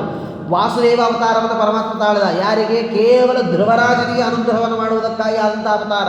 ನರಸಿಂಹ ಅವತಾರ ಯಾರಿಗೆ? ಕೇವಲ ಪ್ರಹ್ಲಾದನಿಗೆ ಅನುಗ್ರಹವನ್ನು ಮಾಡುವುದಕ್ಕಾಗಿ ಆದಂಥ ಅವತಾರ. ವರಾಹ ಅವತಾರವಾದ ಕೇವಲ ಹಿರಣ್ಯಾಕ್ಷರನ್ನು ಸಂಹಾರ ಮಾಡಲಿಕ್ಕೆ ಆದಂತಹ ಅವತಾರ. ಹೀಗೆ ಕೆಲವು ಅವತಾರಗಳು ಸಜ್ಜನರಿಗೆ ಅನುಗ್ರಹ ಮಾಡಲಿಕ್ಕಾಗಿ, ರಾಮಕೃಷ್ಣಾದಿ ಅವತಾರಗಳು ಕೇವಲ ಸಜ್ಜನರ ರಕ್ಷಣೆ, ದುಷ್ಟರ ಶಿಕ್ಷೆ ಆಗಬೇಕು ಅಂತನ್ನುವುದಕ್ಕಾಗಿ ಆದಂತಹ ಅವತಾರಗಳು ರಾಮಕೃಷ್ಣಾದಿ ಅವತಾರಗಳು. ಹೀಗೆ ಪರಮಾತ್ಮ ಕೆಲವು ಅವತಾರಗಳನ್ನು ದೇವತೆಗಳಿಗೆ ಉಪದೇಶ ಮಾಡುವುದಕ್ಕಾಗಿ ಅವತಾರವನ್ನು ತಾಳಿದ, ಕೆಲವು ಅವತಾರಗಳನ್ನು ಭಕ್ತರಿಗಾಗಿ ಅವತಾರವನ್ನು ತಾಳಿದ, ಕೆಲವು ಅವತಾರಗಳನ್ನು ದುಷ್ಟರನ್ನು ಸಂಹಾರ ಮಾಡಬೇಕು ಅಂತನ್ನುವುದಕ್ಕಾಗಿ ಅವತಾರವನ್ನು ತಾಳಿದ. ಋಷಭನಾಮಕ ಪರಮಾತ್ಮ ಈಗೇನು ನಾವು ಕೊಡಚಾದ್ರಿ ಅಂತ ಕೇಳ್ತೇವೆ, ಆ ಸ್ಥಳದಲ್ಲಿ ಇದ್ದು ಅವನು ಅಲ್ಲಿ ಉಪದೇಶವನ್ನು ಮಾಡಿದ ಅಂತನ್ನುವುದನ್ನು ಕಥೆಯನ್ನು ಕೇಳ್ತೇವೆ. ಕಪಿಲನಾಮಕ ಪರಮಾತ್ಮನ ಅವತಾರ ಕೇವಲ ತನ್ನ ತಾಯಿಗೆ ಉಪದೇಶ ಮಾಡುವುದರ ಮುಖಾಂತರವಾಗಿ ಸಾಂಖ್ಯಶಾಸ್ತ್ರವನ್ನು ಉಪದೇಶವನ್ನು ಮಾಡ್ತಾನೆ ಅಂತ ಕೇಳ್ತೇವೆ. ಕೇವಲ ತನ್ನ ತಾಯಿಗೆ ಉಪದೇಶ ಮಾಡುವುದಕ್ಕಾಗಿ ಆದಂತಹ ಅವತಾರ ಕಪಿಲನಾಮಕ ಪರಮಾತ್ಮನ ಅವತಾರ. ಹೀಗೆ ಪರಮಾತ್ಮ ಒಟ್ಟು 22 ಭಗವದ್ ರೂಪಗಳನ್ನು ತಾಳ್ತಾನೆ ಅಂತನ್ನುವುದನ್ನು ಭಾಗವತ ನಮಗೆ ತಿಳಿಸ್ತದೆ. ಇದರಲ್ಲಿ ಕೆಲವು ಆವೇಶ ಅವತಾರಗಳು, ಕೆಲವು ಸಾಕ್ಷಾತ್ ಅವತಾರ. ಈಗ ಪೃಥುರಾಜನ ಅವತಾರವಾಗ್ತದೆ, ಅಲ್ಲಿ ಪರಮಾತ್ಮನ ಆವೇಶ. ಕೆಲವು ಕಡೆಗೆ ಆವೇಶ ಅವತಾರ, ಕೆಲವು ಕಡೆಗೆ ಸಾಕ್ಷಾತ್ತಾಗಿ ಪರಮಾತ್ಮನ ಅವತಾರವನ್ನು ತಾಳಿದ್ದು ಅಂತನ್ನುವುದನ್ನು ತಿಳಿಸ್ತಾರೆ. ಹೀಗೆ ಆ ಪರಮಾತ್ಮ ಅನೇಕ ಅವತಾರಗಳನ್ನು ತಾಳಿ ಆಯಾ ಕಾರ್ಯಗಳನ್ನು ಮಾಡ್ತಾನೆ ಅಂತ ವಿಚಾರವನ್ನು ಹೇಳುತ್ತಾರೆ. ಪರೀಕ್ಷಿತ ಮಹಾರಾಜ ಮತ್ತೆ ಪ್ರಶ್ನೆ ಕೇಳ್ತಾನೆ. ಆಗ ಶುಕಾಚಾರ್ಯರು ಹೇಳ್ತಾರೆ, ಪರಮಾತ್ಮನ ಮಹಿಮೆಯನ್ನು ಕೇಳಬೇಕು, ಎಷ್ಟು ಕೇಳಿದರೂ ಪರಮಾತ್ಮನ ಮಹಿಮೆಯನ್ನು ಕೇಳಲಿಕ್ಕೆ ಸಮಯ ಸಾರೋದಿಲ್ಲ, ಅಷ್ಟು ಪರಮಾತ್ಮನ ಮಹಿಮೆ ಇದೆ ಅಂತನ್ನುವುದನ್ನು ಆ ಶುಕಾಚಾರ್ಯರು ಪರೀಕ್ಷಿತ ಮಹಾರಾಜನಿಗೆ ಹೇಳುತ್ತಾರೆ. ಕೊನೆಗೆ ಆ ಪರಮಾತ್ಮ ಬ್ರಹ್ಮದೇವರಿಗೆ ಹೇಳ್ತಾನಂತೆ, ತನ್ನ ರೂಪವನ್ನು ತೋರಿಸಿ ನೀನು ಸೃಷ್ಟಿಯನ್ನು ಮಾಡಬೇಕು ನನ್ನ ಸ್ಥಾನದಲ್ಲಿ ಇದ್ದುಕೊಂಡು ಅಂತ ಪರಮಾತ್ಮ ಹೇಳಿದಾಗ, ಪರಮಾತ್ಮನ ಪ್ರೀತಿಗಾಗಿ ಸೃಷ್ಟಿಯನ್ನು ಮಾಡಬೇಕು ಅಂತನ್ನುವಂತೆ ನನಗೇನೂ ಗೊತ್ತಿಲ್ಲ ಅನ್ನುವಂತೆ ಬ್ರಹ್ಮದೇವರು ನಟನೆಯನ್ನು ಮಾಡ್ತಾರಂತೆ. ಯಾವಾಗ ಹಾಗೆ ನಟನೆ ಮಾಡ್ತಾರೆ ಆಗ ತಪ ಅಂತನ್ನುವ ಶಬ್ದವನ್ನು ಕೇಳ್ತಾರಂತೆ. ಆಗ ಅವರಿಗೆ ಪ್ರೇರಣೆ ಆಗ್ತದೆ, ಹಾಗಾದರೆ ಪರಮಾತ್ಮ ನನಗೆ ತಪಸ್ಸನ್ನು ಮಾಡಿ ನಾನು ಸೃಷ್ಟಿ ಮಾಡಬೇಕು ಅಂತ ನನಗೆ ಅನುಗ್ರಹ ಮಾಡಿದ್ದಾನೆ ಅಂತ ಆಗ ಅವರಿಗೆ ಪ್ರೇರಣೆಯಾಗಿ ಅಲ್ಲಿ ಕುಳಿತು ತಪಸ್ಸನ್ನು ಎಷ್ಟು 1000 ವರ್ಷಗಳ ಕಾಲ ಎಲ್ಲ ದೇವತೆಗಳು ಕುಳಿತು ತಪಸ್ಸನ್ನು ಆಚರಣೆ ಮಾಡ್ತಾರಂತೆ. ತಪಸ್ಸನ್ನು ಆಚರಣೆ ಮಾಡಿ ಅಲ್ಲಿ ಬ್ರಹ್ಮದೇವರಿಗೆ ಪರಮಾತ್ಮ ತನ್ನ ಲೋಕವನ್ನು ತೋರಿಸ್ತಾನೆ. ಸತ್ವ ರಜಸ್ತಮೋ ಗುಣಗಳು ಯಾವುದೂ ಇಲ್ಲ, ಕಾಲಕೃತ ವಿಕಾರವೂ ಇರುವುದಿಲ್ಲ, ಪ್ರಕೃತಿಯ ಬಂಧಕ ಇಲ್ಲ, ಮಹತ್ತತ್ವಾದಿಗಳು ಇಲ್ಲವೇ ಇಲ್ಲ. ಅಲ್ಲಿ ತತ್ವಾಭಿಮಾನಿಗಳಾದ ದೇವತೆಗಳಿಂದ ಸತ್ಕೃತವಾದ ನೀಲವರ್ಣವಾದ ಕಮಲದಂತೆ ಕಣ್ಣುಗಳುಳ್ಳ ಪೀತಾಂಬರಧಾರಿಯಾಗಿರ್ತಕ್ಕಂತಹ ಸುಂದರವಾದ ಕಾಂತಿಯುಳ್ಳ 4 ಕೈಗಳುಳ್ಳಂತಹ ಪ್ರಕಾಶಮಾನವಾದ ರತ್ನಗಳಿಂದ ಕೂಡಿದ ಮಾಲೆಗಳುಳ್ಳ ಮುಕ್ತರು ಸಂಚಾರ ಮಾಡುತ್ತಾ ಇರುತ್ತಾರೆ. ಯಾವ ಲೋಕ? ಇದಕ್ಕೆ ಸಾರೂಪ್ಯ ಲೋಕ ಅಂತ ಕರೀತಾರೆ. ಅಲ್ಲಿ ಅವರೆಲ್ಲರೂ ಇರತಕ್ಕಂತಹ ಸ್ಥಳ ಅಂತ ಹೇಳುತ್ತಾರೆ. ಅಲ್ಲಿ ಕೆಲವರು ಹವಳದಂತೆ ಕೆಂಪಾಗಿ ಇದ್ದಾರಂತೆ, ಕೆಲವರು ವೈಢೂರ್ಯ ಮಣಿಗಳಂತೆ ನೀಲ ಬಣ್ಣವುಳ್ಳವರಾಗಿದ್ದಾರಂತೆ, ಇನ್ನು ಕೆಲವರು ಪದ್ಮನಾಳದ ನೂಲಿನಂತೆ ಬೆಳ್ಳಗೆ ಇದ್ದಾರಂತೆ. ಅವರು ಮಿಂಚಿನಂತೆ ಕುಳಿತುಕೊಂಡು ಸಂಚಾರ ಮಾಡ್ತಾ ಇರ್ತಾರೆ ಅಂತ ವಿಚಾರವನ್ನು ತಿಳಿಸ್ತಾರೆ. ಅಲ್ಲಿ ರಮಾದೇವಿ ಮೂರ್ತಿಮತ್ತಾಗಿ ಪರಮಾತ್ಮನ ಸೇವೆಯನ್ನು ಮಾಡ್ತಾ ಇರ್ತಾಳಂತೆ. ಅನೇಕ ರೂಪವುಳ್ಳವರಾಗಿ ಅಲ್ಲಿ ಉಯ್ಯಾಲೆಯಲ್ಲಿ ಕುಳಿತುಕೊಂಡಿರ್ತಾರಂತೆ ಪರಮಾತ್ಮನ ಮಹಿಮೆಯನ್ನು ಗಾನ ಮಾಡ್ತಾ ಭೃತ್ಯರಿಂದ ಪೂಜೆ ಮಾಡ್ತಾ ಹೀಗೆ ಪರಮಾತ್ಮ ಒಬ್ಬೊಬ್ಬರಿಂದ ಒಂದೊಂದು ಸೇವೆಯನ್ನು ಅಲ್ಲಿ ಪಡಿತಾ ಇರ್ತಾನೆ ಅಂತ ವಿಚಾರವನ್ನು ತಿಳಿಸ್ತಾರೆ. ಹೀಗೆ ಕಿರೀಟ ಕುಂಡಲ ಎಲ್ಲ ವಿಧವಾದದ್ದನ್ನು ಧಾರಣ ಮಾಡಿ ಪರಮಾತ್ಮ ಅಲ್ಲಿ ಇರ್ತಾನೆ ಅಂತ ನಾವು ವಿಚಾರವನ್ನು ತಿಳಿಸ್ತಾರೆ. ಅಂತಹ ಪರಮಾತ್ಮನನ್ನು ನೋಡಿದ ಕೂಡಲೇ ರೋಮಾಂಚಿತನಾಗ್ತಾರಂತೆ ಬ್ರಹ್ಮದೇವರು. ರೋಮಾಂಚಿತರಾಗಿ ಆನಂದ ಭಾಷ್ಪವನ್ನು ಸುರಿಸ್ತಾರಂತೆ, ನಮಸ್ಕಾರವನ್ನು ಮಾಡ್ತಾರಂತೆ. ಆಗ ಆ ಅತ್ಯಂತ ಆಸೆಯಿಂದ ಆ ಪರಮಾತ್ಮನನ್ನು ನೋಡಿದಾಗ ನಿನಗೇನು ಬೇಕು ವರ ಕೇಳು ಅಂತ ಹೇಳಿದಾಗ, ನಿನ್ನ ಪ್ರೇರಣೆಯಿಂದ ತಪಸ್ಸನ್ನು ಮಾಡಿ ನಿನ್ನನ್ನು ದರ್ಶನ ಮಾಡಿಕೊಂಡಿದ್ದೇನೆ ಅಂತ ಹೇಳಿದಾಗ ಆಗ ಬ್ರಹ್ಮದೇವರು ಹೇಳ್ತಾರಂತೆ, ನೀನು ಎಲ್ಲರ ಹೃದಯದಲ್ಲಿ ಇದ್ದು ಸರ್ವವನ್ನೂ ಪ್ರತ್ಯಕ್ಷವಾಗಿ ತಿಳಿದರು, ಆದರೂ ನಮ್ಮಿಂದ ಪ್ರಾರ್ಥನೆ ಆಗುವವರೆಗೂ ನೀನು ಅದನ್ನು ಕಾರ್ಯವನ್ನು ಮಾಡೋದಿಲ್ಲ. ಅದು ಪರಮಾತ್ಮನ ಒಂದು ಮುಖ್ಯವಾದದ್ದು. ನೋಡ್ರಿ, ವೇದವ್ಯಾಸ ದೇವರು ಯಾವಾಗ ಅವತಾರವನ್ನು ತಾಳುತ್ತಾರೆ? ಎಲ್ಲ ದೇವತೆಗಳು ಪ್ರಾರ್ಥನೆ ಮಾಡಿದ ಮೇಲೆ ವೇದವ್ಯಾಸ ದೇವರು ಅವತಾರವನ್ನು ತಾಳುತ್ತಾರೆ. ಅಂದರೆ ಅದು ಆ ಪರಮಾತ್ಮನಿಗೆ ಕೊಡುವಂತಹ ಮರ್ಯಾದೆ, ಗೌರವ. ಇವತ್ತು ನೋಡ್ರಿ, ಕೋರ್ಟಲ್ಲಿ ಜಡ್ಜ್ ಬಂದ ಕೂಡ ಎಲ್ಲರೂ ಬಂದು ಎದ್ದು ಕೂಡ್ತಾರೆ, ಆಮೇಲೆ ಕೂತ್ಕೊಳ್ತಾರೆ. ಹಾಗೆ ಪರಮಾತ್ಮ ಅವನು ಬರ್ತಾನೆ ಎಂದರೆ ಹಾಗೆ. ಅದರಿಂದ ಬರೀ ಬರ್ತಾನೆ ಪರಮಾತ್ಮ ಒಂದು ಕಾರ್ಯ ಆಗಬೇಕು, ಜಗತ್ತಿನ ಕಾರ್ಯ ಆಗಬೇಕು ಅಂಥೇಳಿ ಪರಮಾತ್ಮನೇ ಬಂದು ಮಾಡೋದಲ್ಲ. ಎಲ್ಲ ದೇವತೆಗಳು ಪ್ರಾರ್ಥನೆ ಮಾಡಬೇಕು, ಪರಮಾತ್ಮ ಬರಬೇಕು, ಇದು ನಿಯಮ. ಈಗ ನಾವು ನಮ್ಮ ಮನೆಗೆ ಯತಿಗಳು ಬರಬೇಕು ಅಂಥೇಳಿ ಫೋನ್ ಮಾಡಿ ನೀವು ಬರ್ರಿ ಅಲ್ಲ, ಯತಿಗಳೆಲ್ಲಿರ್ತಾರೆ ಅಲ್ಲಿ ಹೋಗಿ ಪ್ರಾರ್ಥನಾ ಮಾಡಿ ನೀವು ಬರಬೇಕು ಅಂತ ಹೇಳಿದರೆ ಅವರು ಬರ್ತಾರೆ. ಹಾಗೆ ಬ್ರಹ್ಮಾದಿ ಎಲ್ಲ ದೇವತೆಗಳು ಆ ಪರಮಾತ್ಮನಲ್ಲಿ ಪ್ರಾರ್ಥನೆಯನ್ನು ಮಾಡಿದಾಗ ನಿನ್ನ ರೂಪವನ್ನು ನಾವು ತಿಳಿಯಬೇಕು ಅಂತ ಹೇಳಿದಾಗ ಸೃಷ್ಟಿ ಸ್ಥಿತಿ ಸಂಹಾರಗಳನ್ನು ನೀನು ಅವಶ್ಯವಾಗಿ ಮಾಡ್ತೀಯ, ನನಗೆ ಜ್ಞಾನವನ್ನು ಉಂಟು ಮಾಡಬೇಕು ಅಂತ ಬ್ರಹ್ಮದೇವರು ಕೇಳಿಕೊಳ್ತಾರಂತೆ. ಅದರಂತೆ ಪರಮಾತ್ಮ ಉಪದೇಶವನ್ನು ಮಾಡ್ತಾನಂತೆ. ಪ್ರಜಾ ಸೃಷ್ಟಿಯನ್ನು ಮಾಡುವುದರಿಂದ ನನಗೆ ಬಂಧಕ ಉಂಟಾಗಬಾರದು ಅಂತ ಬ್ರಹ್ಮದೇವರು ಕೇಳಿಕೊಳ್ತಾರಂತೆ. ನನಗೆ ಅಹಂಕಾರ ಬರಬಾರದು ಅಂತ ಕೇಳಿಕೊಳ್ತಾರಂತೆ. ಆದರೆ ನಿನಗೆ ಪರಮ ರಹಸ್ಯವಾದದ್ದನ್ನು ಉಪದೇಶವನ್ನು ಮಾಡ್ತೇನೆ ಅಂತ ಪರಮಾತ್ಮ ಬ್ರಹ್ಮದೇವರಿಗೆ ಹೇಳ್ತಾನೆ ಅಂತ ವಿಚಾರವನ್ನು ತಿಳಿಸ್ತಾರೆ. ಕಾಲಾದಿಗಳೆಲ್ಲವೂ ನನ್ನ ಅಧೀನವಾಗಿವೆ, ಯಾವುದು ಸ್ವತಂತ್ರವಾಗಿಲ್ಲ. ಸ್ಥಿತಿಕಾಲದಲ್ಲಿ ನಾನು ಸಗಸ್ತ ಜಗತ್ತನ್ನು ಎಲ್ಲವೂ ಇರುತ್ತದೆ, ಆಮೇಲೆ ಪ್ರಳಯ ಕಾಲದಲ್ಲಿ ಸ್ವತಂತ್ರನಾಗಿ ನಾನೊಬ್ಬನೇ ಇರುತ್ತೇನೆ. ಅಹಮೇವಾ ಸಮಗ್ರೇಚ ನಾಣ್ಯದತ್ ಸದಸತ್ಪರಂ. ಆದ್ದರಿಂದ ಹಿಂದೆ ಮುಂದೆ ಯಾವತ್ತಿಗೂ ಕೂಡ ಕೊನೆಗೆ ಎಲ್ಲವೂ ನಾಶವಾದಾಗ ನನ್ನ ಬಿಟ್ಟರೆ ಇನ್ಯಾರೂ ಇರಲಿಕ್ಕೆ ಸಾಧ್ಯ ಇಲ್ಲ. ಆದಿಯಲ್ಲೂ ನಾನೊಬ್ಬನೇ ಇದ್ದೆ, ಅಂತ್ಯದಲ್ಲೂ ನಾನೊಬ್ಬನೇ ಇರುತ್ತೇನೆ, ಇನ್ಯಾರೂ ಇರೋದಿಲ್ಲ ಅಂತನ್ನುವುದನ್ನು ಆ ಪರಮಾತ್ಮ ತಿಳಿಸ್ತಾನೆ. ಆದ್ದರಿಂದ ಯಾವ ವಸ್ತುಗಳು ಆಪ್ತಕಾಮನಾದಂತಹ ನನಗೆ ಪ್ರಯೋಜನವಿಲ್ಲದೆ ವೇದಾದಿಗಳು ಹೇಳಲ್ಪಟ್ಟಿದೆಯೋ ಹಾಗೆ ನನಗೆ ಯಾವುದೂ ಬಾಧಕವಾಗಬಾರದು ಅಂತ ಬ್ರಹ್ಮದೇವರು, ಯಾಕಂದರೆ ಪರಮಾತ್ಮನಲ್ಲಿ ಪ್ರಾರ್ಥನೆಯನ್ನು ಮಾಡಿಕೊಳ್ತಾರೆ. ನೋಡ್ರಿ, ಈಗ ನಾವು ಅಂಗಡಿಗೆ ಹೋಗಿ ಏನೋ ಒಂದು ಪದಾರ್ಥ ತರ್ತೀವಿ, ಯಾವಾಗ ಅದನ್ನು ದುಡ್ಡು ಕೊಟ್ಟು ತರ್ತೀವಿ ಅದರ ಮೇಲೆ ನಮ್ಮ ಅಭಿಮಾನ ಪ್ರಾರಂಭವಾಗ್ತದೆ. ಅದೇ ಅದನ್ನು ತೆಗೆದುಕೊಳ್ಳೋ ಪೂರ್ವದಲ್ಲಿ ಏನೋ ಬಿದ್ದು ಹಾಳಾಯಿತು ನಮಗೇನೂ ದುಃಖ ಆಗೋದಿಲ್ಲ. ಯಾವಾಗ ದುಡ್ಡು ಕೊಟ್ಟು ತೆಗೆದುಕೊಳ್ತೇವೆ ಆವಾಗ ಏನಾದರೂ ಬಿದ್ದು ಹಾಳಾಯಿತು ಅಂದರೆ ನಮಗೆ ಭಾಳ ದುಃಖವಾಗ್ತದೆ. ಯಾಕಂದರೆ ನಾನು ಅಷ್ಟು ದುಡ್ಡೆಲ್ಲ ಹಾಳಾಯಿತು ಅಂಥೇಳಿ ದುಃಖ ಪಡ್ತೇವೆ. ಹಾಗೆ ಪರಮಾತ್ಮ ಅಭಿಮಾನವನ್ನು ಫ್ರೀಯಾಗಿ ಕೊಡ್ತಾನಂತೆ. ನಾವು ಏನೇ ವಸ್ತುವನ್ನು ತೆಗೆದುಕೊಂಡು ಇದು ನಂದು ಅಂತನ್ನುವ ಅಭಿಮಾನವನ್ನು ಪರಮಾತ್ಮ ಅನಾಯಾಸವಾಗಿ ಕೊಡ್ತಾನಂತೆ. ಬ್ರಹ್ಮದೇವರು ಹೇಳ್ತಾರಂತೆ, ನನಗೆ ಯಾವ ಅಹಂಕಾರ ಬರಬಾರದು ಅಂತನ್ನುವುದನ್ನು ಹೇಳುತ್ತಾರೆ. ಹೀಗೆ ಪೃಥ್ವಿ ಮೊದಲಾದ ಪಂಚಮಹಾಭೂತಗಳು, ಗಡಿಗೆ ಮೊದಲಾದ ವಸ್ತುಗಳು ಪ್ರವೇಶ ಮಾಡಿಯೂ ಪ್ರವೇಶ ಮಾಡದೆಯೋ ಹೊರಗೆ ಒಳಗೆ ಎಲ್ಲ ಕಡೆಗೂ ನೀನೇ ಇದ್ದಿ, ನೀನೇ ಎಲ್ಲವನ್ನು ಮಾಡಿಸುವವನ ಆಗ್ತಿ. ಆದ್ದರಿಂದ ಹಾಗೆಯೇ ನನಗೆ ಆ ಜ್ಞಾನ ಇರಬೇಕು ಅಂತನ್ನುವುದನ್ನು ಆ ಬ್ರಹ್ಮದೇವರು ಪ್ರಾರ್ಥನೆಯನ್ನು ಮಾಡಿಕೊಳ್ಳುತ್ತಾರೆ ಅಂತ ನಾವು ವಿಚಾರವನ್ನು ತಿಳಿಸ್ತಾರೆ. ಹೀಗೆ ಪರಮಾತ್ಮನಿಗೆ ನಮಸ್ಕಾರವನ್ನು ಮಾಡಿ ಪೂರ್ವದಲ್ಲಿ ಹೇಗೆ ಮಾಡಿದ್ದರೋ ಹಾಗೆ ಮತ್ತೆ ಬ್ರಹ್ಮದೇವರು ಸೃಷ್ಟಿಯನ್ನು ಮಾಡುತ್ತಾರೆ ಅಂತ ನಾವು ವಿಚಾರವನ್ನು ತಿಳಿಸ್ತಾರೆ. ಅಲ್ಲಿ ಯಾವಾಗ ಸೃಷ್ಟಿಯನ್ನು ಮಾಡಿ ಅಲ್ಲಿ ಬ್ರಹ್ಮದೇವರು ಸೃಷ್ಟಿ ಮಾಡುತ್ತಾರೆ. ಅದಾದ ಮೇಲೆ ನಾರದರು ಬ್ರಹ್ಮದೇವರ ಸೇವೆಯನ್ನು ಮಾಡಿ ಬ್ರಹ್ಮದೇವರನ್ನು ಸಂತೋಷ ಪಡುತ್ತಾರೆ. ಆಗ ಮಗನಾದ ನಾರದರಿಗೆ ಭಾಗವತವನ್ನು ಹೇಳ್ತಾರಂತೆ ಬ್ರಹ್ಮದೇವರು. ಅಲ್ಲಿ ಯಾವಾಗ ನಾರದರು ಕೇಳ್ತಾರೆ, ಅಲ್ಲಿಂದ ಅವರು ಸರಸ್ವತೀ ತೀರದಲ್ಲಿ ಬಂದು ಧ್ಯಾನವನ್ನು ಮಾಡ್ತಾ ಇರ್ತಾರಂತೆ. ಅಲ್ಲಿ ಧ್ಯಾನವನ್ನು ಮಾಡ್ತಾ ಇರುವಾಗ ವೇದವ್ಯಾಸ ದೇವರಲ್ಲಿ ತಾನು ತಿಳಿದದ್ದ ಭಾಗವತವನ್ನು ಗುರುಗಳ ಬಳಿಯಲ್ಲಿ ಶಿಷ್ಯರು ಹೇಳಬೇಕಂತ ಒಪ್ಪಿಸಬೇಕು.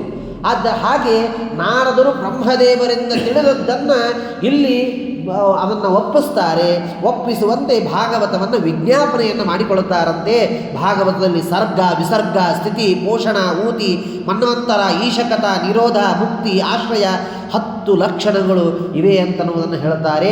ಸರ್ಗ ಅಂದರೆ ಜಡ ಪ್ರಕೃತಿಯ ಗುಣಗಳ ಅನ್ಯೋನ್ಯ ಸಂಬಂಧ ಆಗುವಂತಹ ಮಾತತ್ವ, ಅಹಂಕಾರ ತತ್ವ, ಭೂತ ಸೂಕ್ಷ್ಮಗಳು, ಇಂದ್ರಿಯಗಳು, ವಿಷಯಗಳು ಇವು ಸೃಷ್ಟಿಯ ಬ್ರಹ್ಮಾಂಡದ ಹೊರಗಿನ ಸೃಷ್ಟಿ ಅಂತನ್ನುವ ವಿಚಾರವನ್ನು ತಿಳಿಸ್ತಾರೆ. ಇನ್ನು ವಿಸರ್ಗ ಅಂತಂದರೆ ಬ್ರಹ್ಮಾಂಡದ ಒಳಗೆ ನಡೆಯುವ ಜೀವ ಜಡಗಳ ಸೃಷ್ಟಿ, ಭಗವಂತನು ಮಾಡುವ ದುಷ್ಟ ನಿಗ್ರಹ ಶಿಷ್ಟ ಅನುಗ್ರಹಕ್ಕೆ ಸ್ಥಿತಿ ಅಂತ ಕರೀತಾರೆ. ಪರಮಾತ್ಮನು ಮಾಡುವ ಅನುಗ್ರಹಕ್ಕೆ ಪೋಷಣ ಅಂತ ಕರೀತಾರೆ. ಇನ್ನು ಮನ್ವಂತರಗಳಲ್ಲಿ ಇರುವ ಸಜ್ಜನರಿಗೆ ಧಾರಕಳಗಾಗಿರತಕ್ಕಂತಹ ಧರ್ಮಗಳಿಗೆ ಮನ್ವಂತರ ಅಂತ ಕರೀತಾರೆ. ನಾನಾ ವಿಧವಾದ ಸೃಷ್ಟಿಗೆ ಕಾರಣವಾದ ನಾನಾ ವಿಧ ಜನರ ಅನಾದಿ ಕರ್ಮಗಳಿಗೆ ಸಂಸ್ಕಾರಗಳಿಗೂ ಊತಿ ಅಂತ ಕರೀತಾರಂತೆ. ಇನ್ನು ಭಗವಂತನ ಮತ್ಸ್ಯಾದಿ ಅವತಾರಗಳ ಕಥೆಗಳಿಗೂ ಪರಮಾತ್ಮನ ಭಕ್ತರ ಕಥೆಗಳಿಗೂ ಈಶಕಥಾ ಅಂತ ಕರೀತಾರಂತೆ. ನಿರೋಧ ಅಂದರೆ ಜೀವರು ಅಭಿವ್ಯಕ್ತವಾಗದ ಸ್ವರೂಪ ಇಚ್ಛಾಶಕ್ತಿಯಾದಿಗಳಿಂದ ಕೂಡಿಕೊಂಡು ಪ್ರಾಜ್ಞನಾಮಕ ಪರಮಾತ್ಮನನ್ನು ಪ್ರವೇಶ ಮಾಡಿ ಇರುವುದೇ ಇದಕ್ಕೆ ನಿರೋಧ ಅಂತ ಕರೀತಾರೆ. ಅಂದರೆ ಸುಷುಪ್ತಿ ಅವಸ್ಥಾ. ಇದಕ್ಕೆ ಅನುಶಯನ ಅಂತಲೂ ಕೂಡ ಹೆಸರಿದೆ ಅಂತಲೂ ವಿಚಾರವನ್ನು ತಿಳಿಸ್ತಾರೆ. ಅದಾದ ಮೇಲೆ ಪ್ರಾಕೃತ, ವೈಕೃತ, ಸ್ಥೂಲ ಇಂದ್ರಿಯಗಳನ್ನು ಬಿಟ್ಟು ಕೇವಲ ಜ್ಞಾನಾನಂದಾದಿ ರೂಪದಿಂದ ಇರುವುದಕ್ಕೆ ಮುಕ್ತಿ ಅಂತ ಕರೀತಾರೆ. ಇನ್ನು ಜಗತ್ತಿನ ಸೃಷ್ಟಿ, ಸ್ಥಿತಿ, ಸಂಹಾರಗಳು ಯಾರ ಆಶ್ರಯದಲ್ಲಿವೆ, ಯಾರ ವೇದದಲ್ಲಿ ಹೇಳಿದ್ದಾರೋ ಎಲ್ಲವೂ ಪರಮಾತ್ಮನ ಆಶ್ರಯದಲ್ಲಿ ಇವೆ, ಎಲ್ಲವೂ ಪರಮಾತ್ಮನನ್ನೇ ಹೇಳಿಕೊಡುತ್ತವೆ ಅಂತನ್ನುವುದನ್ನು ತಿಳಿಸ್ತಾರೆ.